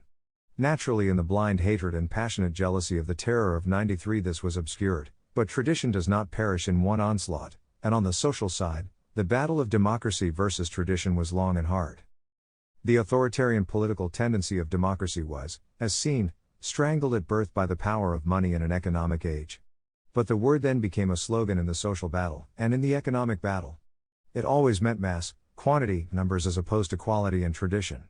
The first version of the idea was to make everything higher into common property, and as this was shown to be unfeasible, the next idea was to destroy all quality and superiority by merging it into the mass. The weaker tradition was, the greater was the success of the mass spirit. Thus in America, its victory was complete, and the principle of mass was applied even to the field of education. America, with less than half the population of the home soil of Western culture, had in the 20th century 10 times as many institutions of higher learning, so-called. For, in everything, democracy must fail, even in success. The practice of giving everyone a diploma meant quite simply that the diploma became meaningless. The ultimate in this direction was reached by an American writer who branded higher chemistry, physics, technics and mathematics as undemocratic, because they were the possession of a few, and were thus tending to create some sort of aristocracy. It never occurred to this person that the theory of democracy is also the possession of a few. These masses did not mobilize themselves. The spirit of the age, acting on certain individuals of the population, spread abroad the feeling that everything should be set in motion, everything should be externalized, despiritualized, rendered into mass, numbered and counted. And thus, with the coming of the 20th century, democracy has a different meaning from its original one. Its original two poles of ability and mass have become merged for the purposes of the powers of economics, who own the word democracy in this century. They place upon it solely the meaning of mass, and use it to combat the new resurgent authority idea. The economic lords of the earth mobilize the masses against the authority of the state, and miscalled it democracy. The age of absolute politics begins by mobilizing the masses against the power of money and economics, and will end Napoleon-wise in the restoration of authority. But there will at last be no more plebiscites, no more elections, no more propaganda, no more mass audience attending the political drama. The 2 centuries of democracy end in empire. With the natural death of the idea of mass counting for something, authority makes no intellectual appeal whatever to justify itself. It is simply there, and it is not a problem. Communism. The gradual transition of the spirit of the 18th century into that of the 19th century was manifested by the increasingly radical nature of the conflict between tradition and democracy. Rationalism became more extreme with each decade. Its most intransigent product is communism. In the century 1750 to 1850, democracy had undermined the state and opened the way for the economic age. But the financier and the industrial baron replaced the absolute monarch. Communism is the symbol of the transference of the democratic struggle to the sphere of economics. Communism fitted itself out with a rationalistic philosophy, a materialistic metaphysic, an atomistic logic, a social ethic, an economic politics. It even offered a philosophy of history which said that human history was the history of economic development and struggles. And these people ridiculed the scholastic philosophers for the nature of the problems they set themselves. Religion, that was economic; politics, of course, also. Technics and art were clearly economic. This theory was actually the crowning intellectual stupidity of the age of economics. The age asserted thus its omnipotence and universality. Everything within economics, nothing outside economics, nothing against economics might well have been the slogan. Just as the political aspect of democracy had been directed against quality and tradition, so the economic aspect was directed against even such quality and superiority as was engendered by economic differences. Political class war became economic class war. Just as the appeal in the first stage had been made to anyone not belonging to the 2 estates, so later the appeal was directed to the non-possessors. Not all non-possessors, but only those in the great cities, and within this group, only the manual workers, for only these were physically concentrated so that they could be brought onto the streets for class war. But communism was political, unlike liberalism, and named an enemy who must be annihilated, the bourgeoisie. The better to make the program of action go ahead, the picture was simplified: there are only 2 realities in the whole world, bourgeoisie and proletariat. Nations and states are bourgeois devices to keep the proletariat divided and thus conquered.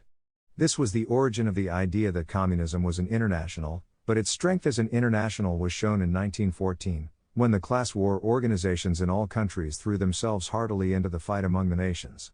It was never an international in the true sense.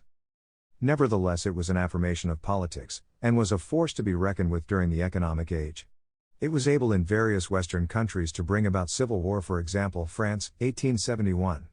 Its high point was the Bolshevik Revolution in Russia, 1918, when the theory of communism was actually adopted by a non-theoretical Asiatic regime as a weapon of foreign policy. It was in the essence of communism, as in every byproduct of rationalism, that its wish picture could never become actualized.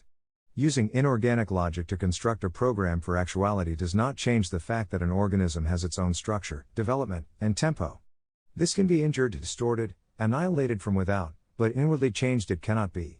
Thus communism was purely destructive in effect, and this was why the Asiatic power on Europe's boundary adopted it as a program to disintegrate all European states. Communism, like all utopias, is impossible of realization, because they are rational and life is irrational. The sole novelty about the utopia of communism is that it proclaims itself as inevitable. This was a tribute to its will to power, but this vain boast had the same lifespan as rationalism. With the advent of the age of absolute politics, even class war drops theory. History receives rationalism and all its debris into its vaults of the dead.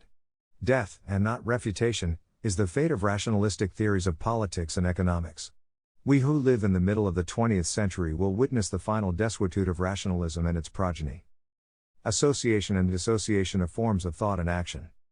In developing a 20th century outlook on politics, the first thing necessary was to dissociate politics from other directions of human energy, particularly from economics and morality. In view of the enormous vogue of theories which sought to explain political phenomena with ideational equipment derived from, and appropriate to, other fields of activity or thought, this was quite necessary. We have seen that politics is a type of activity sui generis, that its practice involves, often entirely unconsciously on the part of the actor, its own way of thinking and action. It remains to state definitively the separability and the interdependence of the various directions of human energy, and of cultural energy. A world without abstract thought, the world of the dog for example, is a world wherein a complete continuity reigns. Each thing fits quite perfectly into its place or sphere. By comparison with the human world, it is non-problematical. Reality and appearance are one. The distinctively human soul sees the macrocosm however as symbolic, it differentiates between appearance and reality, the symbol and that which is symbolized. All constructive human thinking whatever contains this as its essence. But this separating of things into appearance and reality, this singling out of one thing from another and bestowing intense abstract thought on it, is itself a distortion of its quiet, non-problematical relation to other things. Thus to think is to exaggerate. For culture man, the high culture in which he is fated to be born, live and die, is the world of his spirit. The high culture sets the spiritual boundaries of this world. The high culture sets its impress on almost every form of thought and activity of the individuals and groups in its domain. Within this realm, the thought forms and thoughts, action forms and actions, all fit into their natural places and occupy their non-problematical relations to one another. These relations continue, even though thought is applied to a sphere to exaggerate its part in the destiny of the whole. To think is to exaggerate, but this exaggeration affects only thought and does not disturb the macrocosm. The same is true of any one man, the various directions of his energy stand in an organically unified, harmonious relationship to one another. There is no economic man, there is only this man directing his energy toward economics for the moment. Nor is there any reasonable man, such as some Western legal systems predicate. There is only this man being reasonable for this occasion. The essential characteristic of the higher organisms, man, and high culture, is the soul. Thus this particular man acts economically in quite a different fashion from another man, because his soul is different. This makes all of his thought and action peculiar to him. One man has strong interests and abilities in a certain direction, another man elsewhere. High cultures are also differentiated from one another by unequal endowment in various directions. The principium individuationis applies also to the high cultures. Every organism, from the plants and animals to men and cultures, has a multiplicity of functions, a diversity that increases in refinement and articulation as we proceed upward. This functional versatility does not however disturb the unity of the organism. It is the very unity of the organism that creates this necessity for expression in various directions. For one direction to be pursued at the expense of another is distortion and brings illness and death, if persisted in. I am concerned only with organisms in health here, and in these, the changing of direction of energy is governed by the inner rhythm of the organism. This rhythm is different in each organism, and is affected by individuality, age, sex, adaptation, and milieu. Each human being has his daily sequence of changes of direction of energy flow. All organisms have their inner rhythm that governs which function is called into play at a given moment. A culture has such a rhythm also, and at various stages of its development, this rhythm accents first one, then another, field of thought of activity. Similarly, any man, and a culture man in particular, has his appropriate type of activity and of thought for each age of his development. It has been well said that a young man is an idealist, a mature man a realist, an old man a mystic. This rhythm in a culture which gives primacy to a certain side of its life during a given period is the source of the spirit of the age. It is only the accent, the beat, which is affected in this changing of direction. The various functions all continue, but one is primary. This describes both men and cultures. Thus, economic man continues to exist as a unit. Even in his economic activity, his individuality continues, and his other spiritual sides still exist, even though not given primacy at the moment. Similarly with cultures, all types of thought and activity exist in all ages, even though for a given age a certain side of life is uppermost. This is the meaning of anachronism in its historical use. Thus Fausto Sozzini is an anachronism in the 16th century, Carlyle in the 19th. So much for the association of forms of thought and action. They are also dissociated. The expression change of direction was used to denote the shifting of emphasis from one function to another. These changes of direction are forms of adaptation to different types of situations. It is the type of situation, of problem to be solved, that gives the uniqueness to a way of thinking or acting. Self-evidently, one would not approach the problem of fixing a piece of machinery as a power problem, that would end in the smashing of the enemy machinery. Nevertheless, many rationalists and liberals tried to treat power problems as mechanical in nature. The various fields of thought and endeavor thus separate out. Considered by themselves, they are quite autonomous. Each has different conscious assumptions, and a different unconscious attitude. Some of the most important must be listed, with their fundamental structures. First, there is religion. From the viewpoint of spiritual content, this is the highest of all human forms of thought. Religion has the great, ever-present characteristic that it sees the totality of things under a sacred aspect. It is divine metaphysics, and regards every other form of human thought and action as subsidiary. Religion is not a method of social improvement, it is not a codification of knowledge, it is not ethics, it is the presentation of a sacred ultimate reality, and all of its phases flow from this. Philosophy, however, is essentially a different direction of thought. Even a theistic philosophy has a different attitude from the religions. In a theistic philosophy, the beginning of religion sets the boundary to the philosophic endeavor. The philosophy lies this side of religion and gives a purely natural explanation to its subject matter. Science is yet another direction of thought. It is directed only to finding interrelations between phenomena, and generalizing the results, but it does not attempt to give ultimate explanations. Technics has nothing to do with science, for it is not a form of pure thinking at all, but thought directed to action. Technics has one aim: power over the macrocosm. It uses the results of science as its tools, scientific theoretical generalizations as levers, but it discards them when their efficacy ceases. Technics is not concerned with what is true, but with what works. If a materialistic theory yields no results, and a theological one does, technics adopts the latter. It was thus destiny that pragmatism should appear in America, the land of worship of technics. This philosophy teaches that what is true is what works. This is simply another way of saying that one is not interested in truth, and is thus the abdication of philosophy. This could be called the elevation of technics or the degradation of philosophy, but the total difference of direction between technics and philosophy is not thereby altered. It is merely that the age placed strong emphasis on technics, and little on philosophy. Nor can the alliance, in 20th century practice almost an identity, between practitioners of science and technics obliterate the difference of direction between these two fields.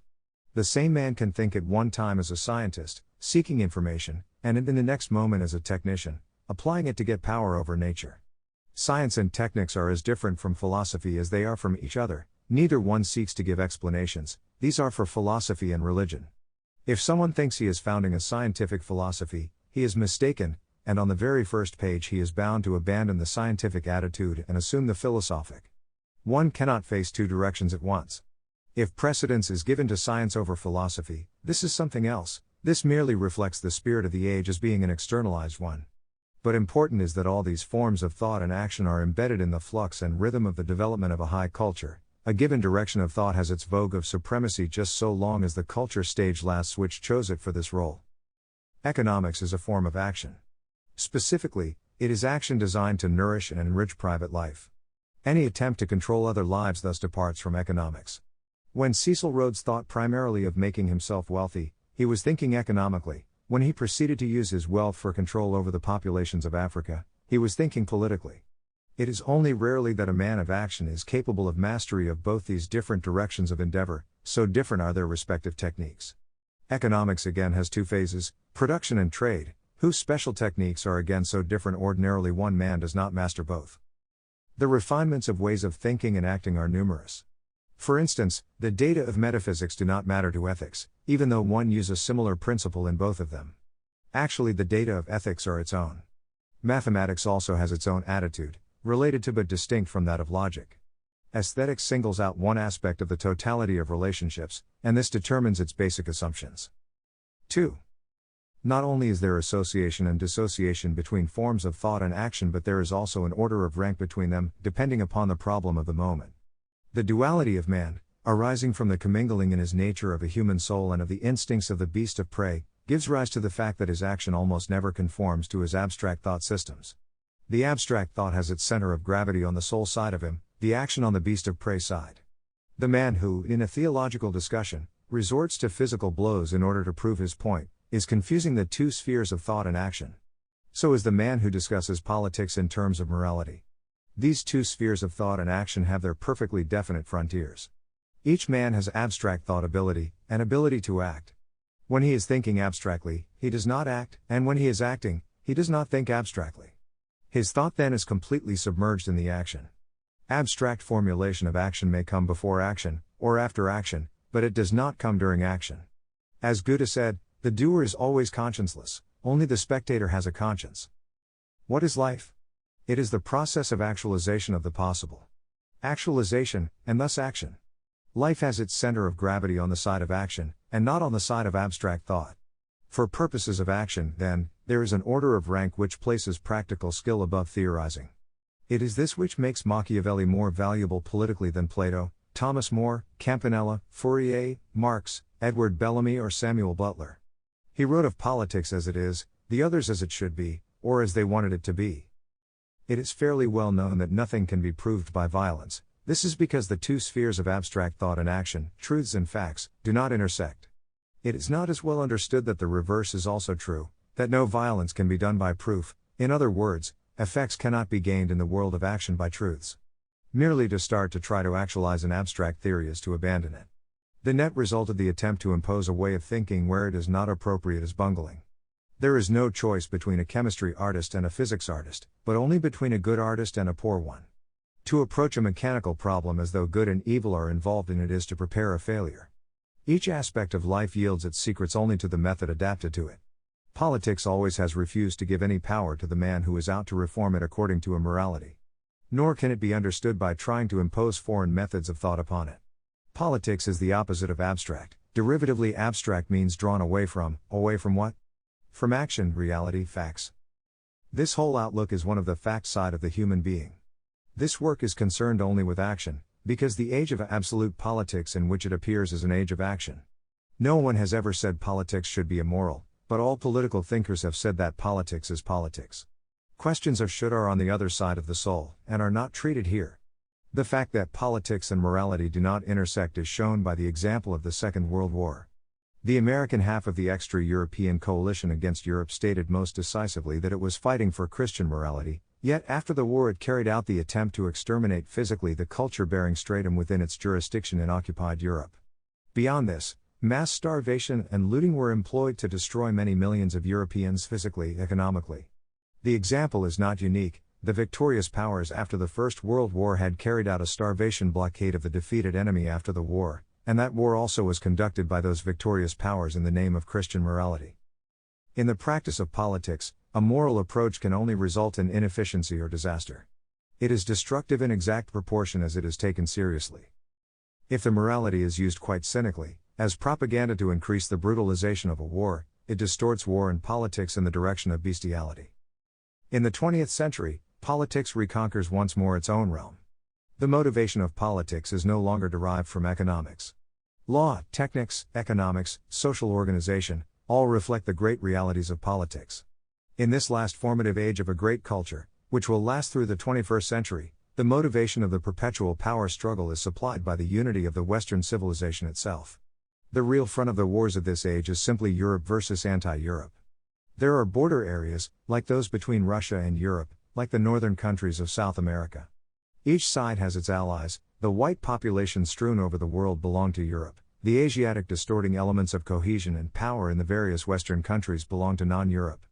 It is the struggle of a positive against a negative, of creation against destruction, of cultural superiority against the envy of the outsider. It is the unrelenting battle against the master of yesterday by his liberated slaves, burning with vengeance for their centuries of slavery. The coming wars will thus revive the older practices of enslaving and killing war prisoners, and remove the protections hitherto extended to the civilian population. Instead of the codified military honor of a high culture, honor will eventually become a matter of interpersonal imperative, and the individual will decide for himself, the importance of his decision depending upon his position.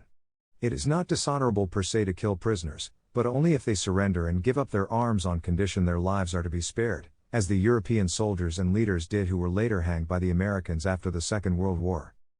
In the last act of our grand Western culture drama, the idea of the culture itself demonstrates its unimpaired vigor. Destiny is always young, says the philosopher of this age, by placing itself in the center of life and defining all men as friends or enemies according as they adhere to it, or oppose it. Culture politics is the end of the train of religion politics, family politics, and faction politics from the Crusades to the Reformation, dynasty politics to the Vienna Congress, national politics and economic politics to the Second World War. The crisis of rationalism subsides.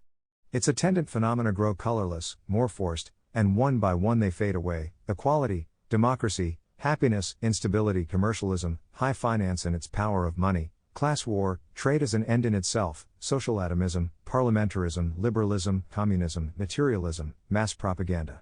All these proud banners trail finally in the dust.